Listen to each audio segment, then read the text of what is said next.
Have you ever felt completely overwhelmed by an emotion, as if a single feeling has become your entire world? Imagine for a moment that your mind is a vast, open sky, boundless and clear, and your emotions, all of them, the joy, the sorrow, the anger, the fear, are simply clouds passing through. Some are white and wispy. Others are dark and heavy with rain. But so often, we forget that we are the sky. A storm cloud of anger rolls in, and suddenly, we are not the sky watching the storm. We are the storm. A dense fog of sadness descends, and we believe we are the fog, lost and unable to see the way out. We use a language that binds us to this illusion. We do not say, "A feeling of sadness is visiting me today." Instead, we declare with absolute certainty, "I am sad." We do not acknowledge that a wave of anger is passing through our body. We state, "I am an angry person." With these simple, powerful words, we perform a dangerous act of self-hypnosis. We take a fleeting, temporary state, a visitor in our awareness, and we mistake it for our home, for our very identity. This is how we become stuck. This is the source of that deep feeling of being trapped in a cycle of anxiety and frustration, a feeling so common in our hurried, modern lives. We fight ourselves. We wrestle with our own feelings because we believe we are the feeling that must be defeated. But what if there was another way, a path taught by ancient wisdom, a path that does not involve fighting the clouds or trying to force the sun to shine, but simply involves remembering that we are the sky? This is the path of mindful observation. It is the discovery of a quiet, unshakable space that already exists within you, a space between you, the silent observer, and the emotion that is being observed. From this vantage point, you can learn to watch the darkest storm clouds gather, rage, and eventually dissipate, all without being swept away by their fury. This is not about suppressing emotion or becoming cold and unfeeling. It is the opposite. It is about feeling everything more fully, but without the suffering that comes from mistaking the passing weather for who you truly are. This is the beginning of a journey back to your true nature, a journey to reclaim your inner peace by understanding one profound truth: you are not your emotions. You are the silent, loving awareness in which all emotions are allowed to rise, and in time, to pass. Let us begin by examining the very architecture of our suffering, the blueprints of the prison we unknowingly build for ourselves. This prison is not made of stone or steel, but of words. It is constructed from a simple, two-letter word that we use every single day, the word am. We build it with a single, seemingly innocent phrase structure. I am. Think of the power held within that short declaration. I am. It is a statement of being, a definition of existence. When you say, I am a doctor, or I am a parent, you are stating a role, a function you perform in the world. But when you say, I am angry, I am sad, I am anxious, you are doing something far more profound and far more dangerous. You are taking a transient, fleeting experience, a visitor passing through your inner landscape, and you are fusing it with the very core of your identity. This is the grand illusion. The illusion is not that anger doesn't exist. It is very real. The illusion is that you are anger. Let us dissect this phrase. I am angry represents your sense of self, that continuous presence that has been with you your entire life. Am is the verb of being, of equation. It means this equals that, and angry is the temporary emotional state. So the sentence literally creates an equation. The permanent self equals the temporary emotion. In that moment, you have ceased to be a vast, complex human being who is experiencing anger, and you have condensed your entire existence down into the singular, fiery energy of that emotion. You are no longer the sky witnessing a storm cloud. You have become the storm cloud itself, and therefore you feel tossed and turned by your own winds, drenched by your own rain. Now, consider a subtle but revolutionary shift in language. What if, instead of I am angry, you were to say I feel anger, or I am aware of anger arising in me? The words are similar, but the universe of meaning they create is entirely different. In this new phrasing, the I is no longer the emotion. The I is the one who feels, the one who is aware. You have shifted from being the storm to being the stable ground upon which the storm is taking place. You have introduced a space. In that space between the observer and the observed, between the awareness and the emotion, lies freedom. This is not just a mental trick, a game of semantics. It is a reorientation of your entire relationship to your inner world. It is the fundamental practice of disidentification. You are acknowledging the reality of the feeling, without letting it define the totality of your reality. The anger is present. You are not denying it. But you, the conscious being, are larger than the anger. You contain it. It does not contain you. Why do we fall into this trap so easily? The reason lies in the nature of the ego, our constructed sense of self. The ego is a pattern of thoughts and beliefs, and it is inherently insecure. It craves definition. It craves solidity. It wants to feel real. It does this by latching onto things. It identifies with a profession. I am a writer. It identifies with possessions. I am a homeowner. It identifies with relationships.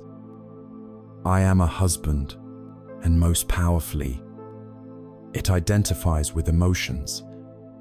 Because emotions are so visceral, so energetic. When a powerful surge of anger or fear arises, it is a potent source of energy.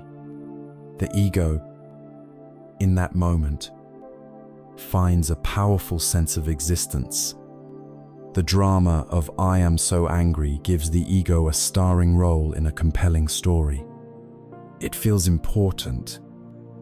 It feels justified. It feels intensely alive.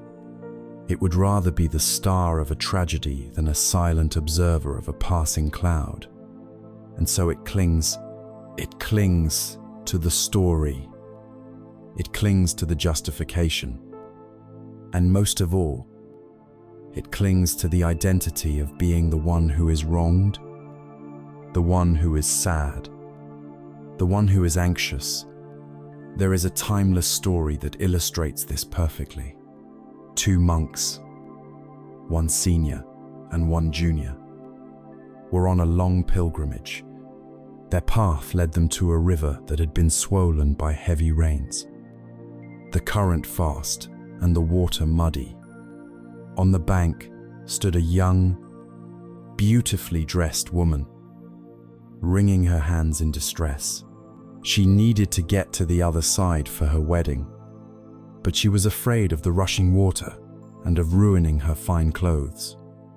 The junior monk, strictly adhering to their vows which forbade them from even looking at, let alone touching a woman, walked past her without a glance.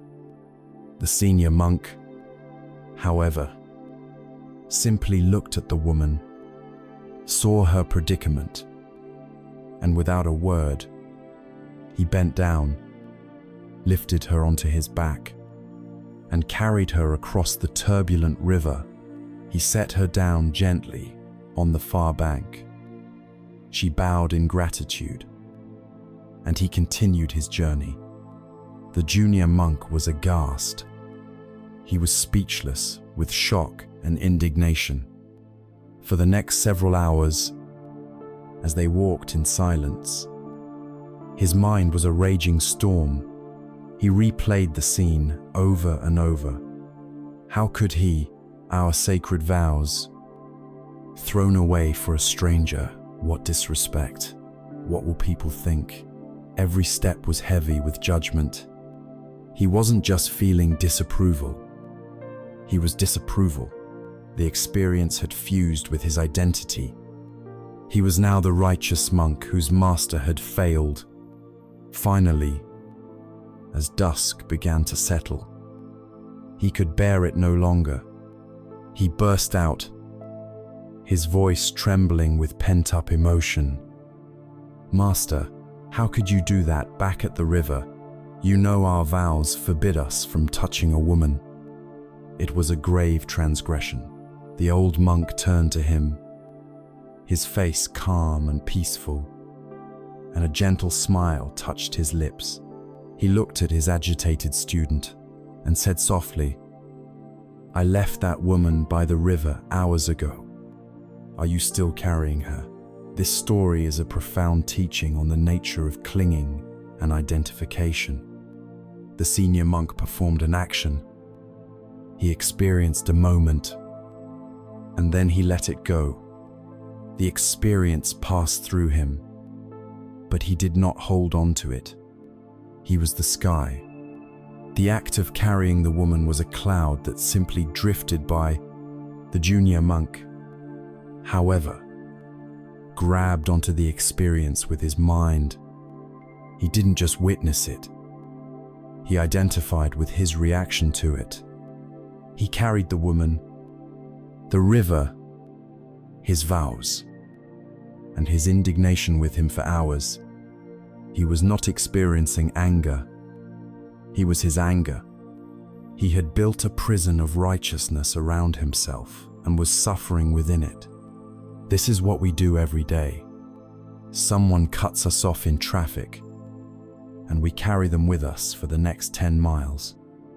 Fuming, a critical comment is made at work, and we carry it home, replaying it in our minds, feeling it sting over and over. We are the junior monk, carrying burdens long after the event has passed, because we have fused our identity with the feeling the event triggered. The first step to dismantling this prison, to putting down the heavy burden, is simply to notice, to become aware of the language you use in your own mind when a wave of frustration washes over you. Listen to the inner voice. Is it saying, "I am so frustrated"? Can you catch it in the act? You don't need to judge it or force it to change. The simple, non-judgmental act of noticing is revolutionary. It is the moment the junior monk finally spoke, bringing his inner turmoil out into the open. It is the beginning of awareness. I invite you to try a gentle experiment. For the next day, just listen. Listen to the stories you tell yourself about your feelings. And when you catch yourself saying, "I am sad," or "I am anxious," simply pause, take a breath, and gently, kindly rephrase it in your mind. "Ah, I notice the feeling of sadness is here. I can feel anxiety in my chest and my stomach. There is a current of frustration passing through me." See what happens. Notice the subtle shift in your inner world. Does it create a little bit of space? Does the feeling seem a little less personal? A little less overwhelming? This is not an act of denial. The feeling is valid. The sadness is real. The anxiety is real. What is not real? What is the grand illusion? Is the belief that it is the entirety of you. You are the awareness that notices the sadness. You are the consciousness that feels the anxiety. You are the space in which all of these experiences arise and pass away. By changing your language, you begin to change your identity, moving from being a prisoner of your feelings to being the liberating awareness that holds them all with gentle, compassionate attention. So we see how our very language, driven by the ego's deep need for a solid identity, creates the architecture of our suffering. By becoming aware of this linguistic trap, we find the key to our own prison cell. But this begs the question, if these feelings are not who we are, then what are they? What is their true nature to understand this? We must stop seeing them as personal flaws or enemies to be vanquished, and start seeing them for what they truly are: impersonal, natural phenomena, as predictable and as transient as the weather of the mind. If the words we use can build a prison, then understanding the true nature of our emotions is what allows us to see that the prison doors have been unlocked the entire time. To do this, we must shift our perspective from a personal one to a natural one. We must learn to look at our inner world not as a battlefield of personal flaws, but as a vast landscape with its own ever-changing weather system. Your mind has a climate. There are days of brilliant, cloudless sunshine when joy and ease permeate everything. There are periods of gentle, nourishing rain, a soft melancholy that invites introspection. There are sudden, violent thunderstorms of anger that flash with lightning and shake the very ground of your being. And there are long, disorienting fogs of confusion or grief, where you can barely see a few feet in front of you, and every landmark seems to have vanished. Our fundamental misstake, the very root of our struggle, is that we mistake the weather for the landscape itself. When the storm of anger rages, we believe the entire world is made of anger. When the sun of happiness shines, we forget that clouds ever existed, and we desperately try to nail the sun to the sky, hoping to make this perfect weather last forever. We act as if a rainy day defines the Earth's character for all time. This is a profound misunderstanding of nature, both outer and inner, and the single, most essential law of this nature can be captured in one word: impermanence. This principle, known in Buddhist teachings as anicca, is not a mystical belief, but a simple, observable truth. Nothing is static. The seasons turn, mountains erode, stars are born and die. Our bodies change from moment to moment, the cells within us constantly replacing themselves. Existence is not a noun. It is a verb.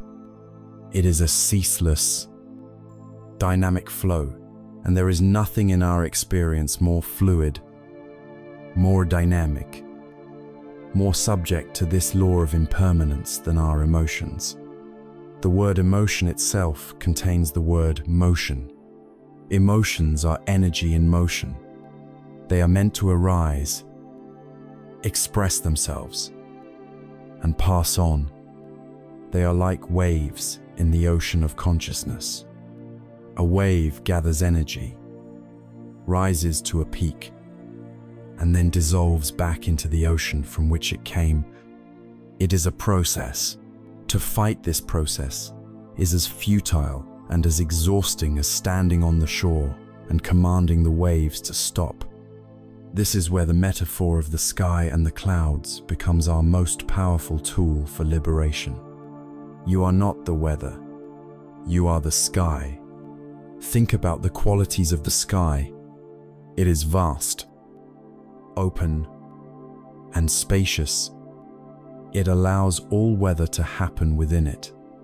The sky does not cling to the sunshine, trying to hoard it. It does not fight the storm, trying to push it away. It does not get bruised by the hail or stained by the darkest clouds. It offers no resistance. It simply allows everything to be as it is, to come and to go in its own time. And after the most violent hurricane has passed, the sky is still there, utterly unharmed, as vast and as clear as it was before. Your essential nature, that core of pure awareness within you, shares these qualities. It is spacious, accepting, and fundamentally untouched by the contents of your experience. When you can rest in this sky-like awareness, a profound shift occurs. You realize that your anger does not damage your awareness. Your sorrow does not stain your awareness. Your fear does not diminish your awareness. They are simply clouds passing through the vast, open space of who you are. But our habit is to do the opposite. We engage in two futile activities, clinging and aversion. First, let us look at clinging. A moment of pure joy arrives. Perhaps you are watching a beautiful sunset or laughing with a loved one. The feeling is warm, expansive, wonderful. Immediately, the mind reacts. This is it. I want this forever. This act of grasping, of trying to freeze a beautiful moment, is the very thing that plants the seed of future suffering. Because life is flow, the moment will change, the sun will set, the laughter will fade, and because we were clinging, we now experience a sense of loss, of disappointment. The suffering comes not from the fact that the joy ended, but from our desperate attempt to make it permanent. We tried to possess a sunbeam. Then there is aversion, our reaction to difficult weather. A cloud of grief or anxiety appears on the horizon. Our immediate instinct is to resist. Go away. I don't want to feel this. I shouldn't be feeling this. This resistance is like trying to hold a beach ball underwater. It takes immense effort. And the moment you relax, the ball shoots up with even greater force. When you resist an emotion, you are feeding it with the energy of your own resistance. You are not only experiencing the initial pain of the emotion, but you are adding a second layer of suffering, the suffering of struggle. You are fighting a war with your own inner weather, a war that can never be won, and that will leave you utterly exhausted. There is a beautiful story about a great king who possessed immense power and wealth, yet found himself a slave to his moods. He would be ecstatic in victory and crushed in defeat. His inner life was a pendulum. swinging wildly between elation and despair, seeking balance. He summoned the wise men and women of his court. He set them a task: find for me, or create for me, a ring with a special inscription. This inscription must have a magical quality. When I am at the height of my happiness, it must temper me and bring me back to earth. And when I am in the depths of sorrow, it must give me hope and lift my spirits. It must be a truth for all seasons of the heart. The sages and scholars consulted their books and debated for weeks, but could find no single phrase that could accomplish both tasks. Finally, a wise old mystic, who had served the king's father for many years, approached the throne. He handed the king a simple gold ring. The king looked at it and saw 4 simple words etched into the metal. The words were, "This too shall pass." In that moment, the king understood. He realized that when he was celebrating a great military triumph, surrounded by cheering crowds, he could look at the ring and remember, "This too shall pass." It would remind him to be humble, not to let pride and arrogance consume him. For this peak of glory was temporary, and in times of terrible loss, when his kingdom was threatened or he grieved a loved one, he could look at the same ring and find comfort in the words, "This too shall pass." It would remind him that his current state of suffering was not a permanent destination.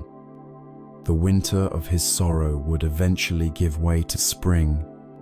The ring did not offer a magical solution, but a constant, grounding truth.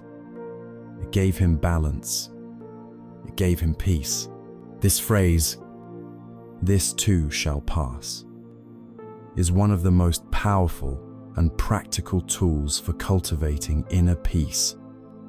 It is not a statement of pessimism or nihilism. It does not mean that we should not enjoy our happiness. In fact, it allows us to enjoy it more. When you know that a beautiful sunset is fleeting, you watch it with more attention, more gratitude, more presence. You don't taint the experience with the anxiety of trying to hold on to it. You savor it for what it is, and when you are in pain, knowing that this too shall pass allows you to endure it with more patience and courage. It loosens the grip of despair that tells you this pain will be your reality forever. It allows you to soften, to breathe, to trust in the flow of life. So when you feel the brilliant warmth of joy, you can smile and whisper to yourself, "This is beautiful, and this too shall pass," which allows you to be fully present with it. When you feel the cold grip of fear or the heavy weight of sadness, you can place a hand on your heart and gently acknowledge, "This is difficult, and this too shall pass," which gives you the strength to bear it without breaking, to see our emotions as weather and ourselves as the sky, is a profound shift in understanding. It is the realization of impermanence in the laboratory of our own heart. But while this understanding is the map, we still need to learn how to navigate the territory. It is one thing to understand this concept when we are calm, and another thing entirely when a hurricane of rage is tearing through our mind. How, in a practical sense, do we find the stillness to simply watch the storm without becoming the storm? This requires more than just a concept. It requires a skill. It requires the training of our attention, the cultivation of an inner scientist who can observe phenomena without judgment. It requires learning the subtle and powerful art of pure, bare observation. we have spoken of being the sky and letting the emotional weather pass through us. It is a beautiful, liberating image, but it is also a frustrating one if we do not know how to do it. When a storm of panic or rage descends, telling ourselves to be the sky can feel hollow. Like a platitude shouted into a hurricane, what we need is not just a poetic metaphor. We need a practical skill, a technology of the mind that allows us to anchor ourselves while the storm rages. This skill is the art of bare observation. It is the practice of shifting your inner stance from that of a judge or a victim to that of a scientist. Imagine an entomologist who discovers a new species of insect. They do not immediately declare the insect to be good or bad. They do not run from it in fear or try to crush it because it looks strange. Instead, they are overcome with curiosity. They get closer. They watch. How does it move? What are its colors? What are its habits? They observe it without judgment, with a focused, dedicated attention. This is the mindset we must cultivate toward our own emotions. We must become the chief scientist of our own inner laboratory. And the primary subject of study is the ever-changing flow of our feelings. Our first and most radical act as this inner scientist is to change the location of our research. Typically, when an emotion arises, we study it in the realm of thought. In the story we tell ourselves, an interaction at work leaves you feeling angry. Immediately, the mind's storyteller begins its narration. My boss disrespected me. He never listens to my ideas. He always favors the others. This is unfair. I should have said this. I should have done that. This story is like throwing gasoline on a spark. It is pure fuel. The narrative gives the anger a reason to exist, a justification to grow and fester. The more we replay the story, the angrier we become. The inner scientist takes a different approach. She gently but firmly puts the story aside. Just for a moment, she knows the story is not the primary event. It is a secondary reaction. The primary event is the emotion itself, as a raw, physical energy. So she asks a simple, revolutionary question. Where is this anger living in my body? Right now, she drops her attention out of her head and into her physical form. She scans her body with the light of her awareness, and she finds it. The anger is not an abstract concept. It is a tangible reality. It is a tightness in the jaw. It is a searing heat spreading across the chest and up into the neck. It is a pulsing, electric energy in the arms and fists. It is a shallow, rapid breath. It is a knot in the pit of the stomach. This is the raw data. It is not a story. It is pure sensation. The practice is to rest your attention right there, on the physical manifestation of the emotion. Get curious about it. Does this tightness in the chest have a clear boundary, or does it fade out? Does the heat have a temperature? Is it constant? Or does it pulse like a wave? What is the texture of this energy?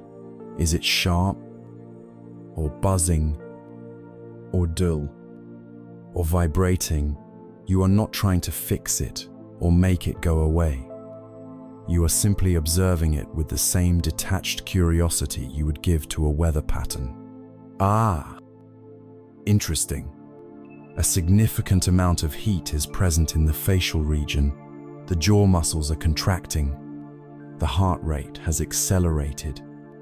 By doing this, You are short-circuiting the feedback loop that keeps the emotion alive. You have stopped throwing logs on the fire. Without the fuel of your stories, the fire of emotion begins to lose its intensity, all on its own.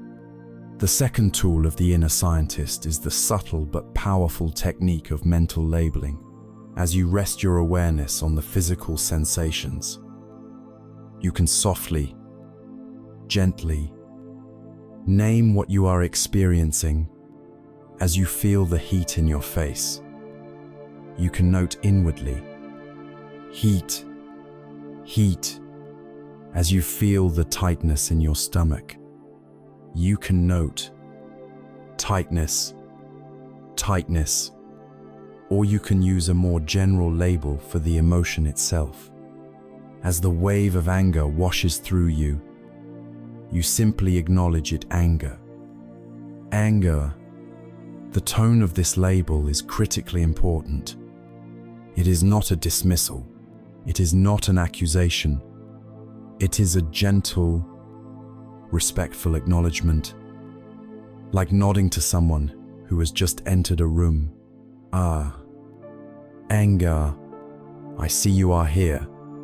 Neurologically, this simple act is profound. When we are lost in an emotion, the reactive, primitive part of our brain, the limbic system, is in full control.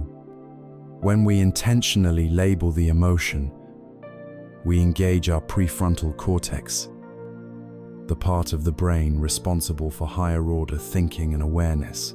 The act of naming brings the light of consciousness to the raw energy. It creates separation. You are no longer lost in the anger. You are the one who is noticing the anger. You have moved from the stage to the audience. There is a classic story from the world of meditation that perfectly illustrates this process. A young man is on his first long meditation retreat. He is determined to do it perfectly. After a few days of sitting for many hours, an intense, sharp pain begins to develop in his knee. His first reaction is the one we all know so well: resistance. His mind explodes in a litany of complaints. Oh no, this pain is unbearable. It's so sharp. I can't do this. My knee must be permanently damaged. How much longer until the bell rings? I have to move. This is torture. The more he fights the pain, the more intense it becomes. His entire universe shrinks down to the agonizing reality of his knee. The pain is his whole world. Then he remembers the teacher's instructions. Whatever arises, just meet it with awareness. He decides to try a different strategy. He decides to become a scientist of the pain. He takes a deep breath and, instead of trying to push the pain away, he aims the full, focused beam of his attention directly into the center of it. He drops the story of my terrible pain and asks, "What is this truly?" He stops calling it pain and begins to investigate its raw sensory components. He discovers that pain is not one solid, monstrous thing. It is a complex, ever-changing collection of sensations. There is throbbing, there is heat, there is pressure, there is a tingling sensation. He watches as a wave of intense heat rises, peaks for a few seconds, and then recedes. Replaced by a dull ache, he notices that the sensation has a center and edges that are less defined. He is no longer the victim of the pain. He is the impartial observer of a dynamic energy flow. And then, a miracle happens. The suffering stops. The raw sensation might still be present, but the mental anguish, the resistance, the fear about the sensation that has all dissolved. He has found a place of peace right in the very heart of the fire. He has realized that the sensation, just like a cloud, is impermanent. It is just energy rising and falling in the vast space of his awareness. That meditator's knee is the tight chest of your anxiety. It is the hollow ache of your loneliness. It is the burning shame in your face. The technique is exactly the same. When a difficult emotion arises, can you be brave enough and curious enough to stop fighting it? Can you drop the story and turn toward the raw, physical sensations? Can you explore its texture, its temperature, its rhythm? With the impartial curiosity of a scientist, can you gently label it? Sadness, sadness, fear, fear. Not to push it away, but to acknowledge its presence with respect. This is the practical, moment-to-moment art of being the sky. It is the foundational skill for all emotional freedom. It is our laboratory and our sanctuary, a method for finding peace, not by eliminating our difficult feelings, but by changing our relationship to them entirely. But of course, this is a skill, and like any skill, it requiert practice, and some weather patterns are far more challenging to observe than others. A light shower of everyday irritation is one thing, but a Category 5 hurricane of volcanic rage is another thing entirely. Theories are best understood through application.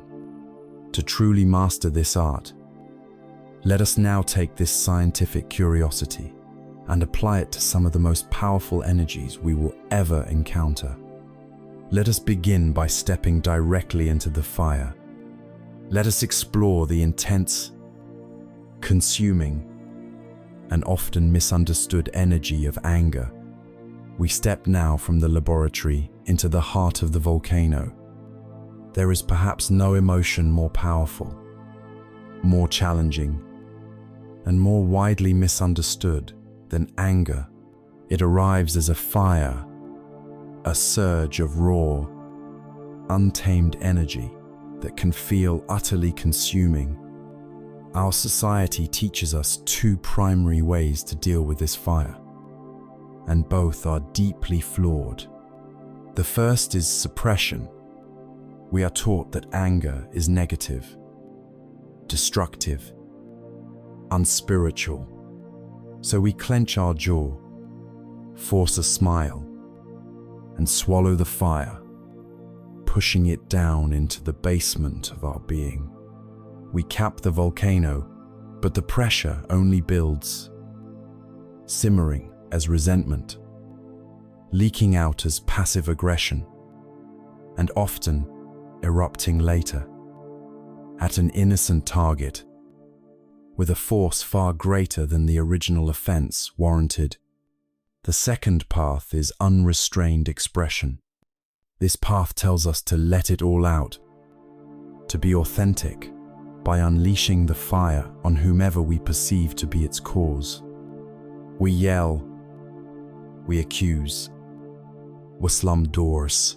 This provides a momentary, cathartic release of pressure, but it is like spraying lava indiscriminately across the landscape of our lives. It burns bridges, damages trust, and almost always leaves a toxic residue of guilt and regret.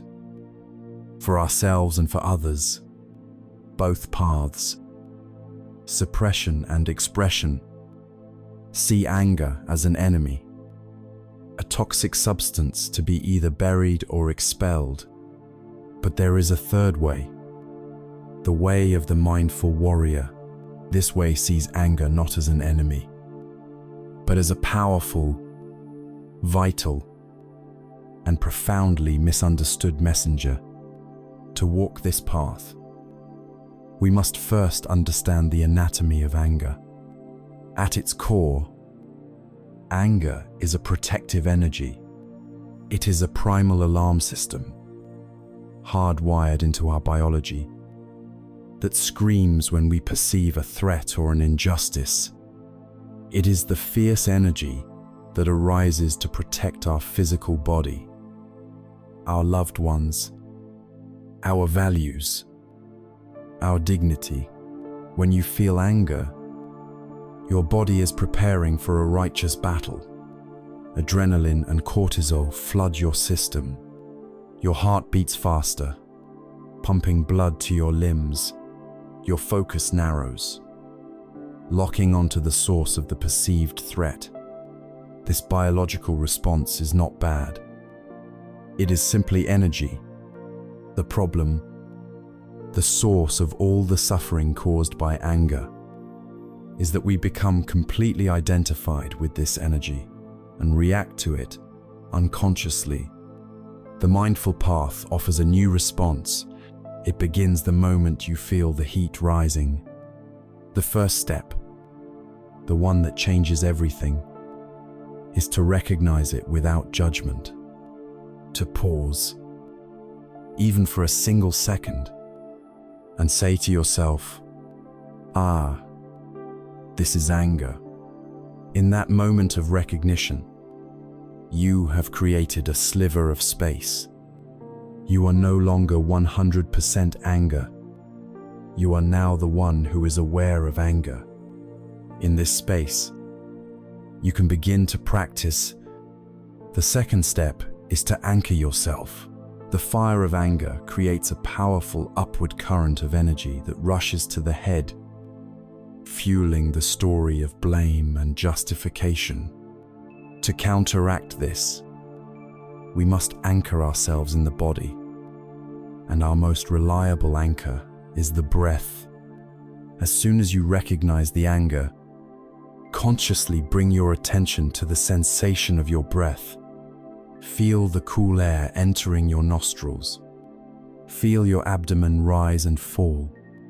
Don't try to change the breath. Just observe it.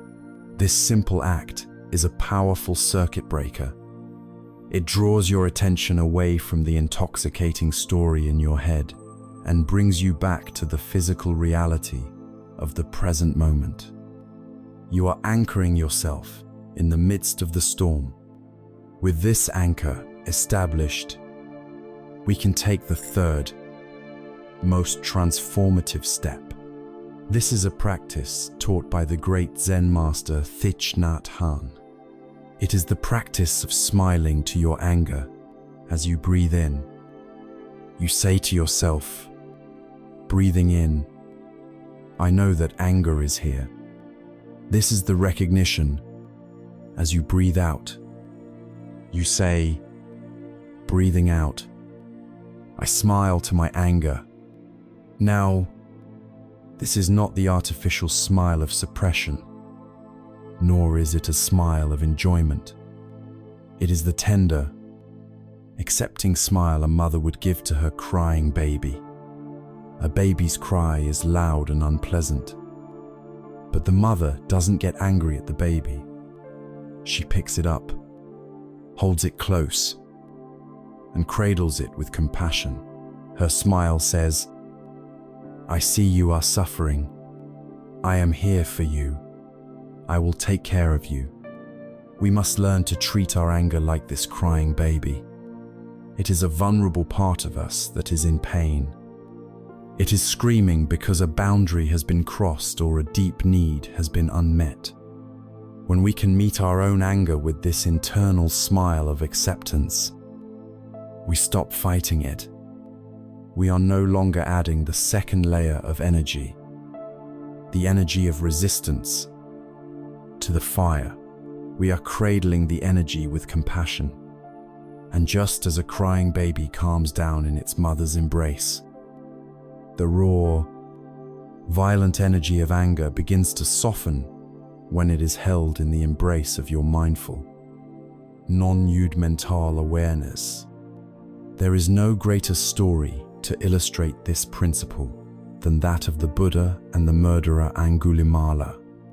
Angulimala was a terrifying figure, a bandit who had killed so many people that he wore a garland made from their fingers. He was the embodiment of unchecked rage. One day, despite being warned by everyone, the Buddha began to walk calmly down the very road where Angulimala was known to prey on travelers. Angulimala saw the lone monk and was infuriated by his audacity. He drew his sword and began to run after him. But a strange miracle occurred. Though the Buddha was only walking at a normal pace, Angulimala, running with all his might, could not catch him. Exhausted, bewildered, and enraged, Angulimala screamed from a distance, "Stop! Monk, stand still!" The Buddha, without breaking his stride, glanced back and replied with perfect calm, "I have stopped.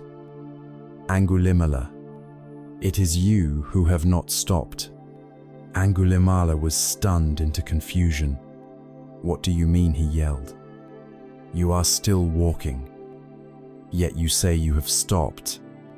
I have stopped running, yet you say I have not." The Buddha then turned to face him fully, his presence radiating an unshakable peace. "I have stopped," he said, "because I have laid down the sword of violence against all beings. I have stopped the endless running of anger, hatred, and greed. You, though you have stopped your feet, are still running, caught in the endless, painful cycle of causing suffering." In that moment, the Buddha's immense stillness and compassion acted like a mirror. In it, Angulimala saw not a victim to be conquered, but the terrifying reality of his own suffering. The Buddha's complete lack of fear disarmed him more than any weapon could have. His rage met not with resistance but with a vast, loving peace, simply dissolved. He threw down his sword, knelt at the Buddha's feet, and his transformation began. The Buddha did not defeat anger with more anger. He met a raging fire with the cooling water of his own tranquility. Within each of us is this Buddha nature, this capacity for stillness. When we meet our own inner Angulimala, our own rage with the calm of the breath and the smile of acceptance, we are stopping the chase. We are refusing to add more violence to the situation. Once the initial intensity of the emotion has been calmed through this embrace, we can proceed to the final step, listening. After the mother has calmed her crying baby, she tries to understand what it needs. Is it hungry? Is it in pain? Is it scared? Likewise, once our anger has softened, we can ask it with genuine curiosity, "What are you trying to tell me? What part of me are you trying to protect?" Very often, you will find that beneath the hard, fiery surface of anger lies a soft, vulnerable feeling. Perhaps it is a feeling of being unseen, unheard, or unvalued. Perhaps it is a deep fear of inadequacy. Anger rushes in to protect this vulnerable part. Furthermore, anger is a brilliant messenger about our boundaries. Its presence is almost always a sign that a personal boundary has been violated or needs to be established. By listening, you can transform the raw energy of anger into wise action. Instead of exploding and causing harm, you can use that energy to say, with calm clarity and strength, "When that happens, it is not okay with me, and I need this to change." You have honored the messenger, and now you can skillfully deliver its message You have transformed the raw heat of the volcano into the focused energy that can build a better, safer, and more just landscape for yourself and for others. We have faced the fire, the explosive, upward-moving energy of anger. We have learned to see it not as an enemy to be vanquished, but as a powerful protector to be met with mindfulness, cared for with compassion, and listened to for its wisdom. But the inner landscape holds other climates, other territories. After a great fire has swept through a forest, a different kind of quiet settles in. What happens when the energy is not volcanic, but oceanic, when it is not a force that pushes outward, but a profound weight that pulls us inward to navigate this? We must put down the tools for fighting fire and learn instead how to navigate the deep, vast, and often misunderstood ocean of sadness. We have walked through the heart of the volcano, learning to meet the fiery energy of anger with the cooling waters of mindfulness. Now, we turn our attention to a different climate, a different territory of the heart.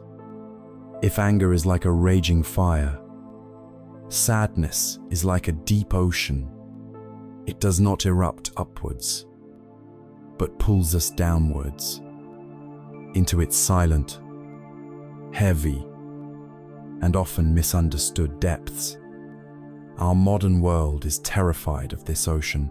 Sadness is treated like a failure, a psychological illness to be immediately medicated, distracted from, or fixed. From a young age, we are told to cheer up, don't cry, look on the bright side. These phrases, though often well-intentioned, are a form of subtle violence against our own soul. They teach us that a fundamental part of our human experience is wrong. The first step in transforming our relationship with sadness is to reframe it entirely. Sadness is not the enemy. It is not a sign of weakness. Sadness is a testament to our capacity for love. It is the unavoidable price of connection. We feel sad when we lose a person, a dream, a state of being that we cherished. Grief is the honor guard that love sends to escort our attachments when they must leave us. To demand a life without sadness would be to demand a life without meaning, a life where nothing is valuable enough to be missed. Sadness is the texture of a heart that has dared to love, unlike anger, which is an energy of expansion and outward movement. Sadness has a quiet, inward, gravitational pull. It asks us to slow down. It asks us to be still. It asks us to retreat from the noise of the world and attend to a wound. And because our world fears stillness, we fear sadness. We keep busy. We numb ourselves. We scroll endlessly, doing anything to avoid the silent invitation of our own sorrow. The mindful path asks us to do the bravest thing of all, to accept the invitation, to dare to be still and simply be with the feeling, without needing it to change. This practice of sitting with sadness is not the same as wallowing in it. Wallowing is getting lost in the story of our sorrow. My life is ruined. Nothing will ever be good again. Why does this always happen to me? This story, like the story of anger, is fuel. It creates a feedback loop of despair. Mindfully sitting with sadness means dropping the story and turning with gentle courage toward the direct, physical experience of the emotion. So find a quiet moment, a safe space where you can be undisturbed and allow the feeling of sadness to be present. Where does it live in your body? For many, it is a physical weight, a heaviness in the center of the chest. For others, it is a hollow, empty feeling in the stomach. It might be a lump in the throat that makes it difficult to speak or swallow. It might be a profound lack of energy in the limbs, a feeling that they are made of lead. Your job as the inner scientist is simply to observe these sensations with a gentle, compassionate curiosity. You are not trying to get rid of the heaviness in your chest. You are simply allowing it to be there, creating a safe container of your awareness around it. The breath in this practice is not a forceful anchor, but a soft, soothing companion. The practice is simple. Breathing in. You acknowledge the feeling breathing in. I know that sadness is here. Breathing out. You offer it kindness. Breathing out. I hold this feeling with tenderness.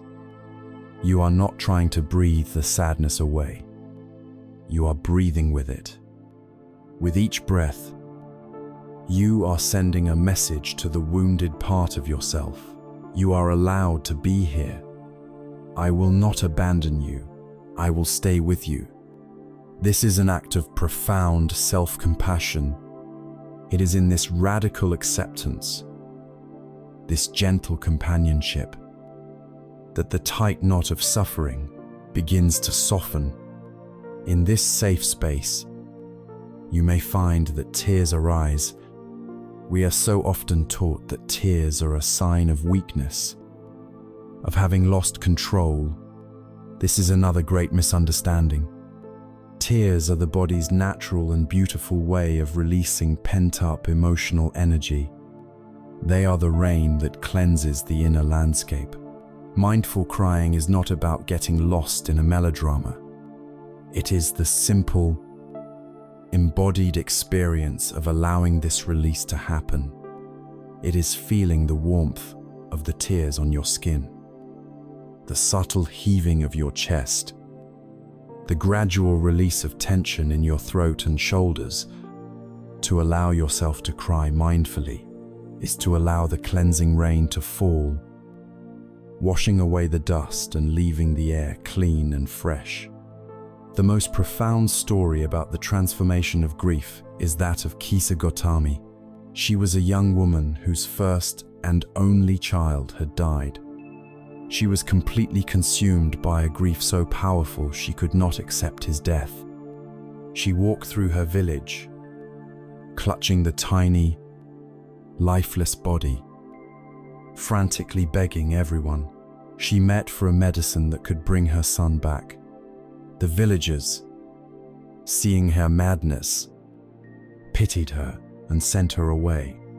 Finally, one person suggested she go and see the Buddha. He is a great physician, they said. Surely he can help you. She ran to the Buddha, laid her son at his feet, and desperately pleaded with him to restore the boy's life. The Buddha looked at her, his eyes filled with an ocean of compassion. He did not tell her that her wish was impossible. He said, I can make the medicine you seek, but to do so, I require one ingredient. You must go back into the village and bring me a single mustard seed from a house where no one, not a parent, a child, a spouse, or a servant has ever died. Filled with a surge of desperate hope, Kisa Gotami rushed back to the village. She went to the first house and asked, The Buddha needs a mustard seed to make a medicine for my son. Can you give me one? Of course. The woman of the house said, bringing out a handful. As Kisa Gotami was about to take one, She remembered the Buddha's condition. "Tell me," she asked, "has anyone in this house ever died?" The woman's face fell. "Oh, my dear," she said softly, "the living are few, but the dead are many. Just last year, I lost my husband. Kisa Gotami left the mustard seed and went to the next house, and the next, and the next. Everywhere she went, the story was the same. The people were kind and willing to give her a mustard seed, but in every single home, death had been a visitor. One family had lost a daughter, another had lost a grandfather, another had lost a beloved aunt. There was not a single household in the entire village that had been untouched by loss.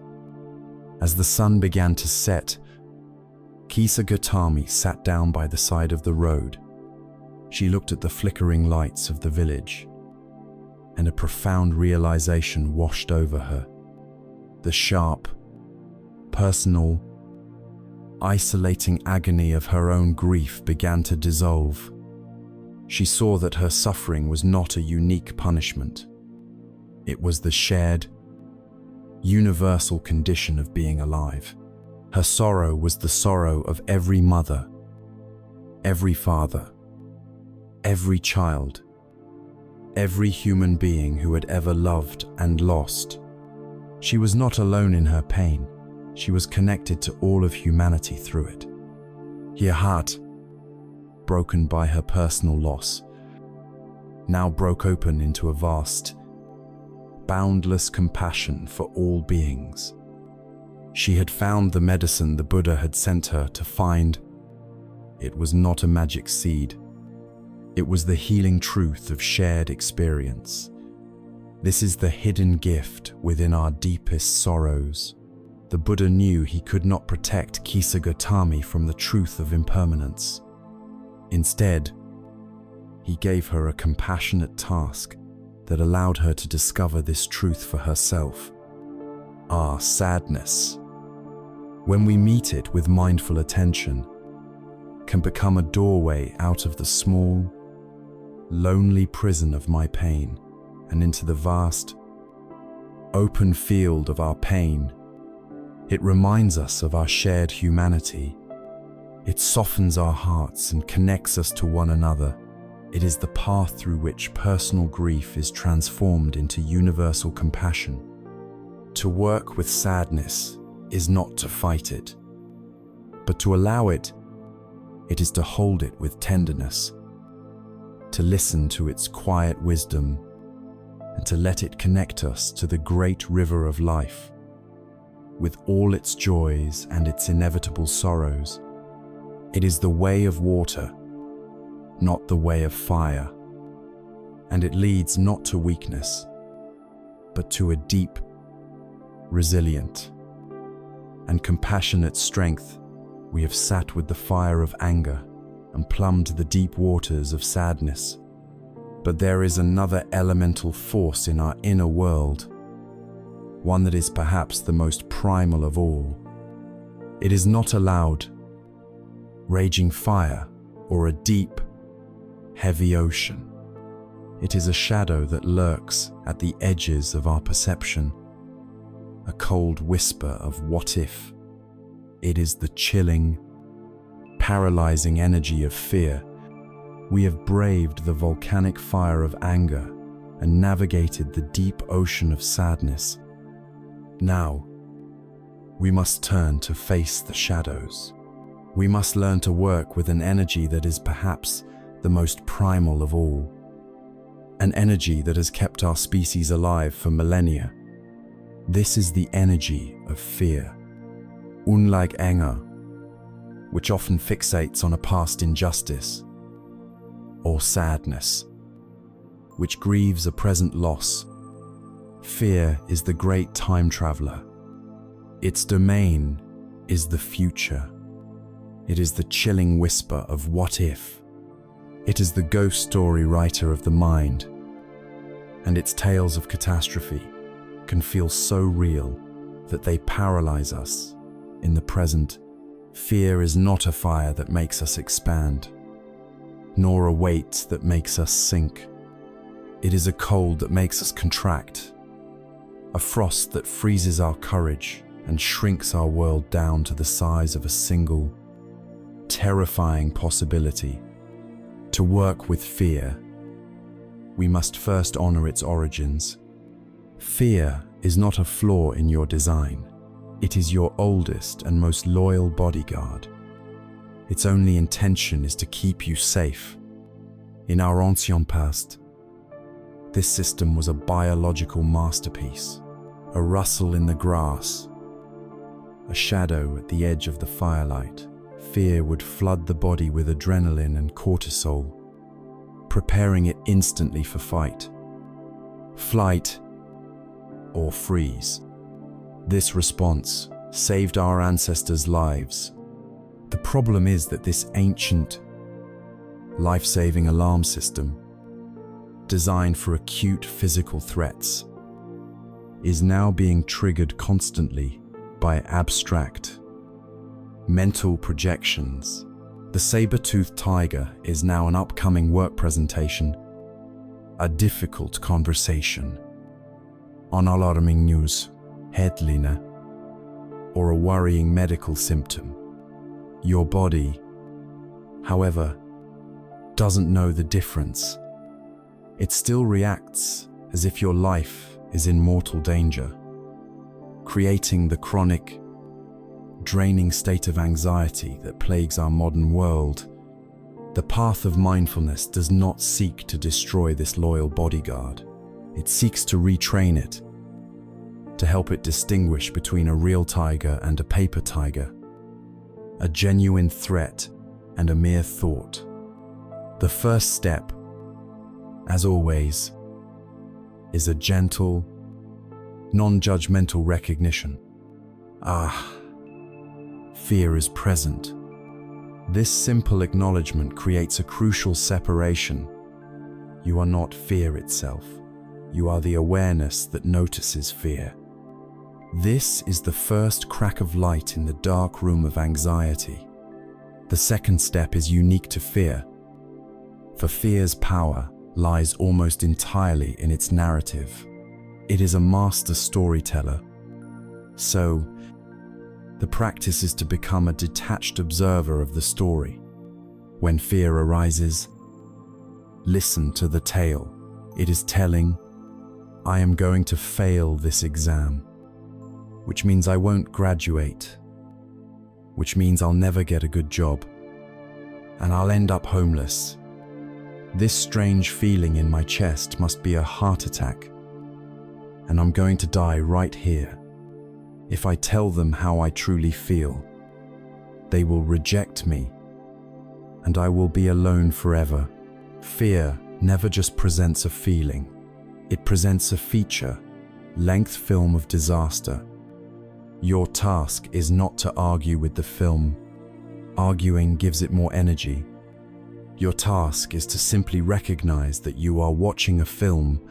You can gently ask yourself, is this story happening right now, in this moment? Or is it a projection into the future? Are these thoughts, or are they facts? You begin to see that you are not fighting a monster. You are being haunted by a ghost, a phantom made of pure thought. This recognition leads us to the ultimate antidote for fear, the one place where its power withers and dies, the present moment. Fear cannot survive for long under the full, bright light of the now. Its ghosts and phantoms thrive in the misty realms of past and future, but they dissolve in the tangible reality of the senses. The core practice for working with fear, therefore, is the practice of grounding. It is the act of intentionally bringing your mind back home to your body and your senses. Right here, right now. You can do this at any moment. When you feel the cold grip of anxiety, begin by feeling your body. Feel your feet flat on the floor. Notice the solid, dependable support of the earth beneath you. Press your toes into the ground. Feel the texture of the clothes on your skin, the weight of your hands in your lap. Then, open your sense of hearing. Listen to the sounds around you without judging them. The hum of a refrigerator, the distant sound of traffic, the chirping of a bird outside your window. Just let these sounds be the anchor that holds you in the present. Finally, use your eyes. Look around you and silently name 5 objects you can see: a brown table, a clear glass of water, a green plant, a white wall, a black pen. This simple act yanks the mind out of its catastrophic fantasy and plants it firmly in the soil of what is actually undeniably real. The breath, of course, is your most constant anchor, for it is always happening in the now, following one single inhalation and one single exhalation is a complete journey into the safety of the present moment. The archetypal story of facing fear is the story of the Buddha's struggle with the demon king Mara on the eve of his enlightenment. As the Buddha sat in deep meditation beneath the Bodhi tree, poised to awaken, Mara, the personification of all illusion and suffering, saw this as a profound threat to his kingdom. He resolved to stop him. First, Mara unleashed his most horrifying armies. Legions of grotesque demons with terrifying weapons descended. Screaming and charging, the Buddha did not fight. He did not run. He did not even flinch. He simply sat in perfect stillness, bearing witness to the terrifying display, knowing it was all a projection of mind.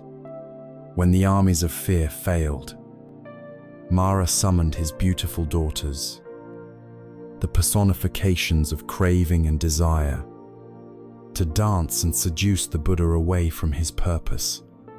The Buddha remained unmoved, seeing the fleeting, insubstantial nature of these temptations as well. Finally, Mara himself, in a last, furious assault, challenged the Buddha's right to even sit on that patch of earth. "Who are you to claim this seat of enlightenment?" he thundered. "I have my armies as my witness. Who is your witness?" In response, the Buddha said nothing. He slowly, mindfully, reached down with his right hand and touched the ground. This simple, profound gesture is called the Bhumisparsha Mudra, the earth-touching gesture. He was calling the earth itself to be his witness. His silent gesture said, "I have been here for countless lifetimes, practicing virtue and seeking truth. The earth itself is my witness. I have a right to be here." Because the Buddha's awareness was so unshakable, so grounded, Mara's illusions had no power over him. The arrows of the demons turned to flowers and fell harmlessly at his feet. The armies of fear and desire met not with the energy of resistance, but with the vast stillness of pure awareness. Simply dissolved. Mara is not some external demon from an ancient story. Mara is the fearful, chattering, storytelling part of our own mind. Mara's armies are our own catastrophic thoughts, our anxieties, our worst-case scenarios. And the Buddha's act of touching the earth is our practice of grounding. When we feel our feet on the floor, when we listen to the sounds of the room, when we feel the breath in our body, we are touching the earth. we are calling the present moment to be our witness. We are saying to our fear, I see you. I acknowledge your presence. But I am not moved. I am grounded in what is real, right now, and you are just a story. We have learned that fear is a ghost story. The mind tells itself about the future. We find freedom not by fighting the ghost, but by turning on the light of the present moment. We touch the earth, and the phantoms dissolve. Having explored these foundational, elemental emotions of anger, sadness, and fear, we can now turn our attention to how these feelings interact and combine in the complex world of our relationships with others. We move from the personal to the interpersonal. Our next case study examines an emotion that cannot exist in isolation. An emotion born from the complicated triangle of self, other, and desire, the bitter, revealing poison of jealousy. We have journeyed through the primal territories of anger, sadness, and fear, emotions that can arise in us even when we are alone. Now, we venture into the more complex landscape of the social heart, where our feelings are deeply entangled with our relationships to others. Here, we find an emotion that cannot exist in isolation, a painful and complex cocktail that we rarely admit to, even to ourselves. It is the bitter poison of jealousy. It is a secret fire that warms no one and burns only the person who feels it. It is a unique kind of suffering, a blend of anger toward another, sadness for our own perceived lack, and fear of being left behind or proven inadequate. The anatomy of jealousy is rooted in a simple but devastating mental act: comparison. It begins the moment we look at another person's life, their achievements, their relationships, or their possessions, and measure our own against them. The formula is potent. We see something another person has that we desire. We compare our situation to theirs and find ourselves lacking. And this entire process is fueled by a deep-seated belief in scarcity. This is the core illusion that nourishes jealousy, the belief that happiness, success, and love are limited resources. It is the zero-sum game of the heart, where another person's victory must somehow be our defeat. Their light, we wrongly believe, must somehow diminish our own. In our modern world, we live inside a veritable jealousy factory, the curated reality of social media. We scroll through an endless stream of highlight reels, perfect vacations, career triumphs, beautiful families, flawless bodies, and we compare these polished performances to the messy, complicated, behind-the-scenes reality of our own lives. It is a recipe for perpetual dissatisfaction and a breeding ground for this bitter poison. As with all difficult emotions, the mindful path does not begin with fighting, but with a courageous act of acknowledgement. This is especially difficult with jealousy because it is so shrouded in shame. Our ego will do anything to avoid admitting to it. It will mask the jealousy as righteous criticism. She doesn't really deserve that promotion. As cynical dismissal, that kind of success is shallow anyway. Or as feigned indifference, the first step, therefore, is an act of radical honesty with ourselves. To pause, take a breath, and whisper inwardly, "Ah, this feeling is jealousy. I see it. It is here." This simple, private admission stops the cycle of denial and begins the process of transformation. Once we have acknowledged its presence, we can investigate its physical nature. Where does jealousy live in your body? Is it a tight, constricting band around your chest? A sour, acidic feeling in the pit of your stomach? A tense, restless energy that makes it impossible to be still? By moving your attention from the maddening story of comparison in your head, "It's not fair, why them and not me," to the raw, physical sensations in your body, you begin to depersonalize the experience. It is no longer my shameful jealousy, but rather a sensation of tightness in the chest. This creates the space needed for clarity to arise, and in that clarity, we discover the hidden gift of jealousy. This painful emotion is one of the most honest messengers you will ever have.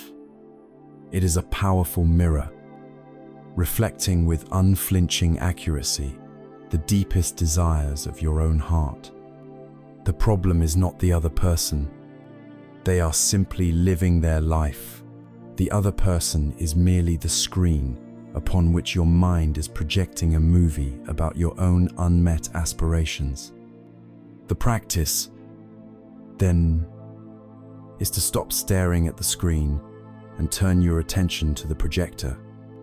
Ask yourself, with genuine curiosity, what, specifically, is this feeling pointing to? What does that person have? Or what do they represent that I truly long for? Perhaps it is not their new car you are jealous of, but the feeling of freedom and security you believe it represents. Perhaps it is not their romantic partner, but the sense of connection and intimacy you crave. Perhaps it is not their specific career success, but the courage to pursue a creative passion that you have kept dormant within yourself. When you can look at jealousy this way, the other person ceases to be your rival. They become an unwitting teacher, a signpost pointing you back to your own neglected path. Their success is no longer a threat. It is a source of invaluable information about your own soul's calling. Consider the story of two young musicians, Leo and Maya. They were close friends who had started their musical journey together. But while Leo was diligent and technically skilled, Maya possessed a raw, natural talent and a magnetic stage presence. Soon, she began to get noticed. She was offered better gigs. Her videos gained traction online, and praise followed her everywhere. Leo, meanwhile, felt stuck. He watched his friend's ascent with a growing knot of bitterness. He started making excuses to avoid seeing her play. When others praised her in his presence, he would force a smile while his inner voice whispered, "She just got lucky. Her music is all style and no substance." The jealousy was consuming his creative energy and making him feel small and isolated. One evening, he watched Maya deliver a performance so full of joy and passion that it brought the entire room to its feet. The applause felt like a physical blow, and the jealousy was so acute, he could no longer deny it. In that moment of painful honesty, he decided to stop running. He went home, and instead of stewing in resentment, he asked himself the hard question, what is this feeling really about? He realized, with a shock of clarity, that he didn't want Maya to fail. He wanted to feel the way she looked on that stage, free, expressive, and completely connected to her art. From that day on, he changed his strategy. He began attending her shows not as a bitter competitor, but as a devoted student. He stopped criticizing and started observing. He studied her phrasing, her use of dynamics, her effortless connection with the audience. He began to ask her questions, not to find fault, but to genuinely understand her process, inspired, but no longer trying to imitate. He returned to his own music with a renewed sense of purpose. He discovered that his own unique gift was not for soaring, catchy melodies like Maya's, but for intricate rhythms and deep, complex harmonies that created a different kind of emotional world. By following the map his jealousy had provided, he found his own authentic voice, the poison, once he had the courage to examine it, had become his medicine. This leads us to the ultimate antidote for jealousy, a practice that can dissolve it at its very root. It is the cultivation of what is known as sympathetic joy, or mudita. This is the practice of learning to feel genuine happiness in the happiness and success of others. It is the direct opposite of jealousy. It arises from a mindset of abundance, the understanding that happiness is not a limited pie, where another's slice makes yours smaller. In the economy of the heart, joy is infinitely renewable. Another's light doesn't dim yours, it simply adds more light to the world. Like any skill, this must be cultivated intentionally. You start small. Think of someone you love dearly, whose success is easy to celebrate. When something wonderful happens for them, pause and consciously allow yourself to feel their joy. Let their happiness become your happiness, even for a moment. Then, you gradually widen the circle to include friends, colleagues, and even strangers. The final, most transformative practice is to try and direct this feeling towards someone of whom you feel jealous.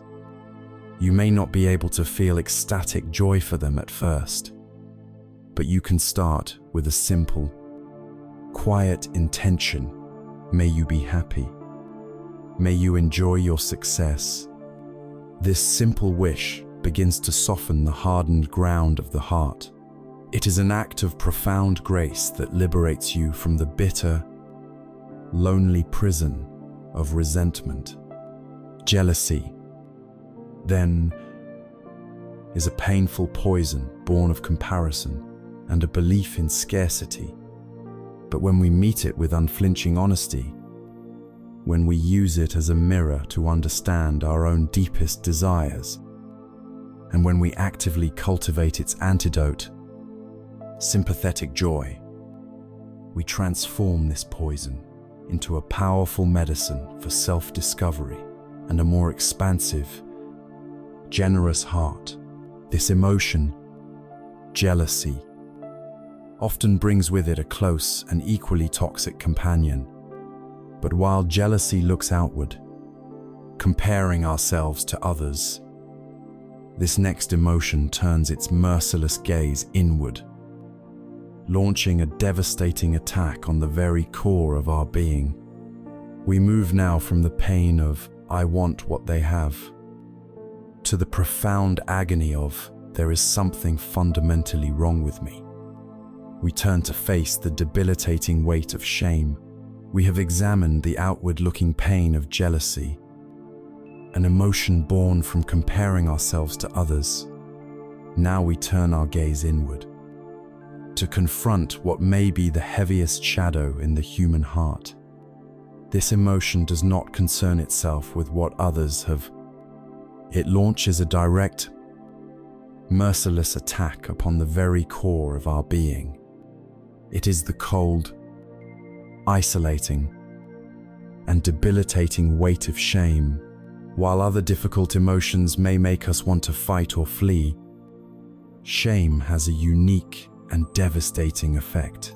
It makes us want to disappear. It is the profound feeling of being fundamentally flawed, unworthy, and exposed. To begin the gentle work of healing, we must first make a crucial distinction between two words. We often use interchangeably guilt and shame. This distinction is the key that can unlock the prison door. Guilt is the feeling that arises when we believe, "I did something bad." It is focused on an action. Perhaps you broke a promise, told a lie, or hurt someone's feelings. Guilt, in its healthy form, is the voice of your conscience. It signals that you have violated your own values, and it can motivate you toward positive action, such as apologizing, making amends, and learning from your mistake. Guilt is about your doing. Shame, however, is a far more toxic and pervasive state. Shame takes the event and internalizes it as a statement of identity. It is the belief, "I am bad."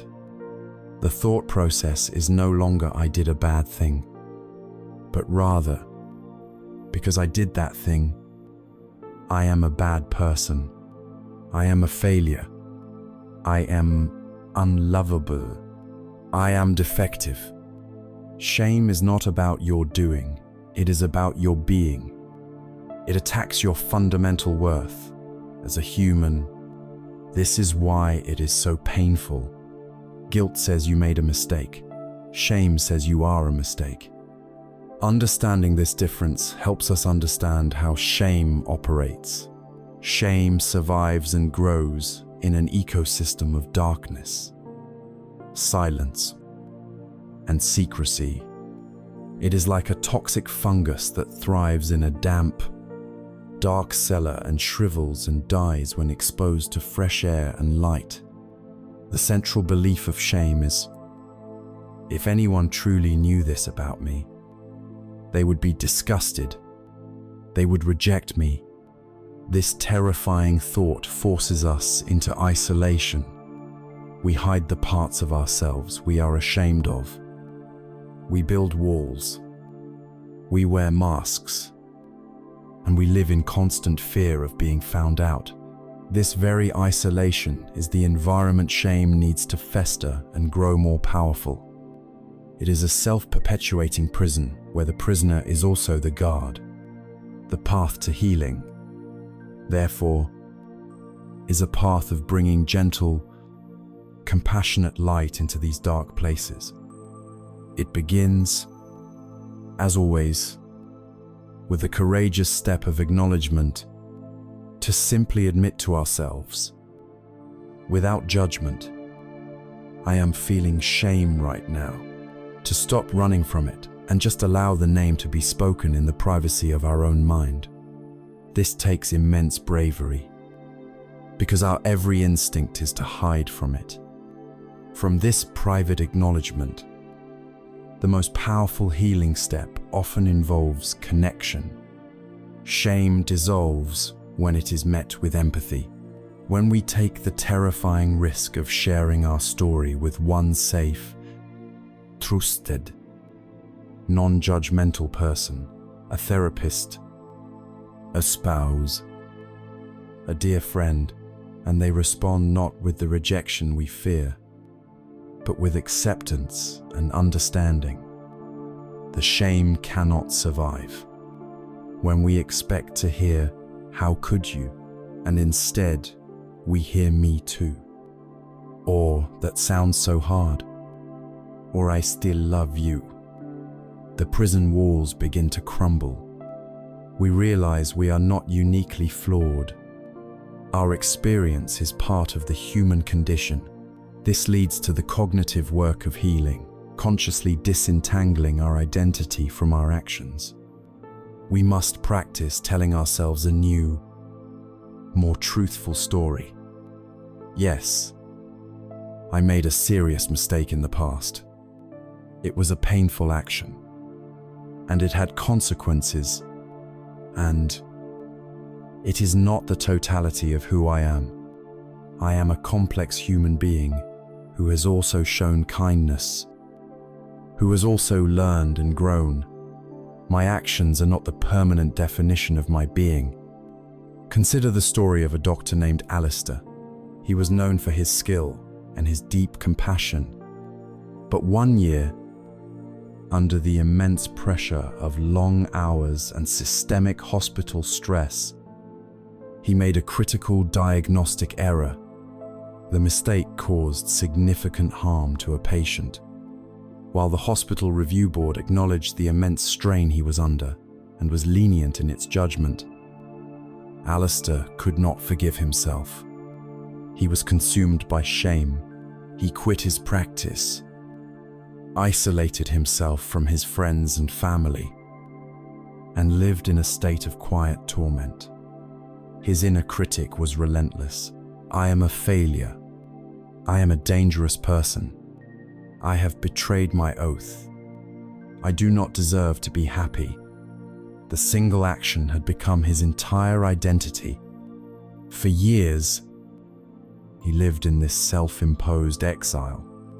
One night, unable to sleep, he anonymously joined an online forum for healthcare professionals experiencing burnout and moral injury. For the first few weeks, he only read the posts of others. He read stories from doctors and nurses who had also made mistakes, who were also struggling with guilt and despair. In their words, he saw the reflection of his own pain. He saw that he was not the only one. This was the first ray of light, the realization of a common humanity. Taking a tremendous leap of faith, he wrote out his own story and posted it anonymously. The response was not condemnation, but an outpouring of empathy and shared experience.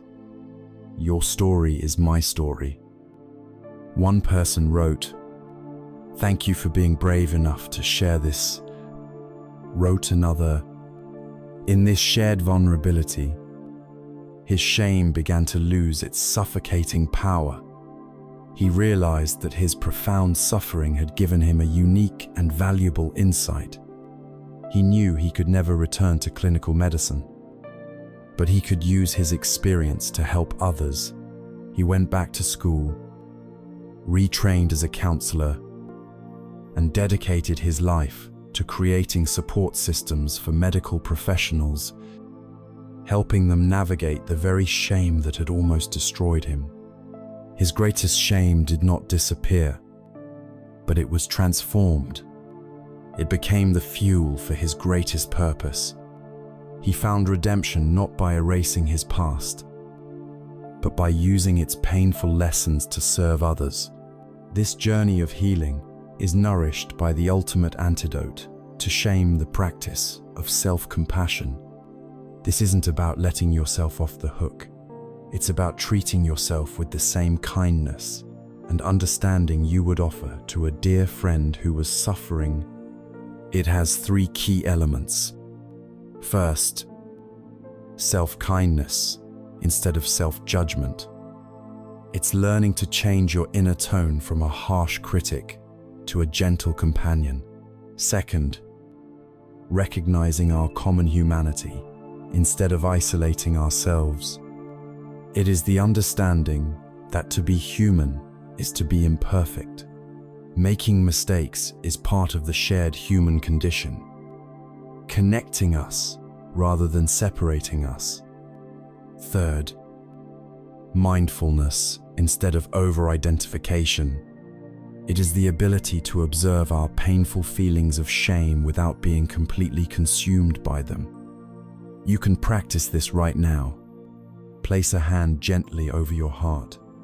Feel the warmth and the gentle pressure. Take a slow breath and offer yourself these simple, healing phrases. This is a moment of suffering.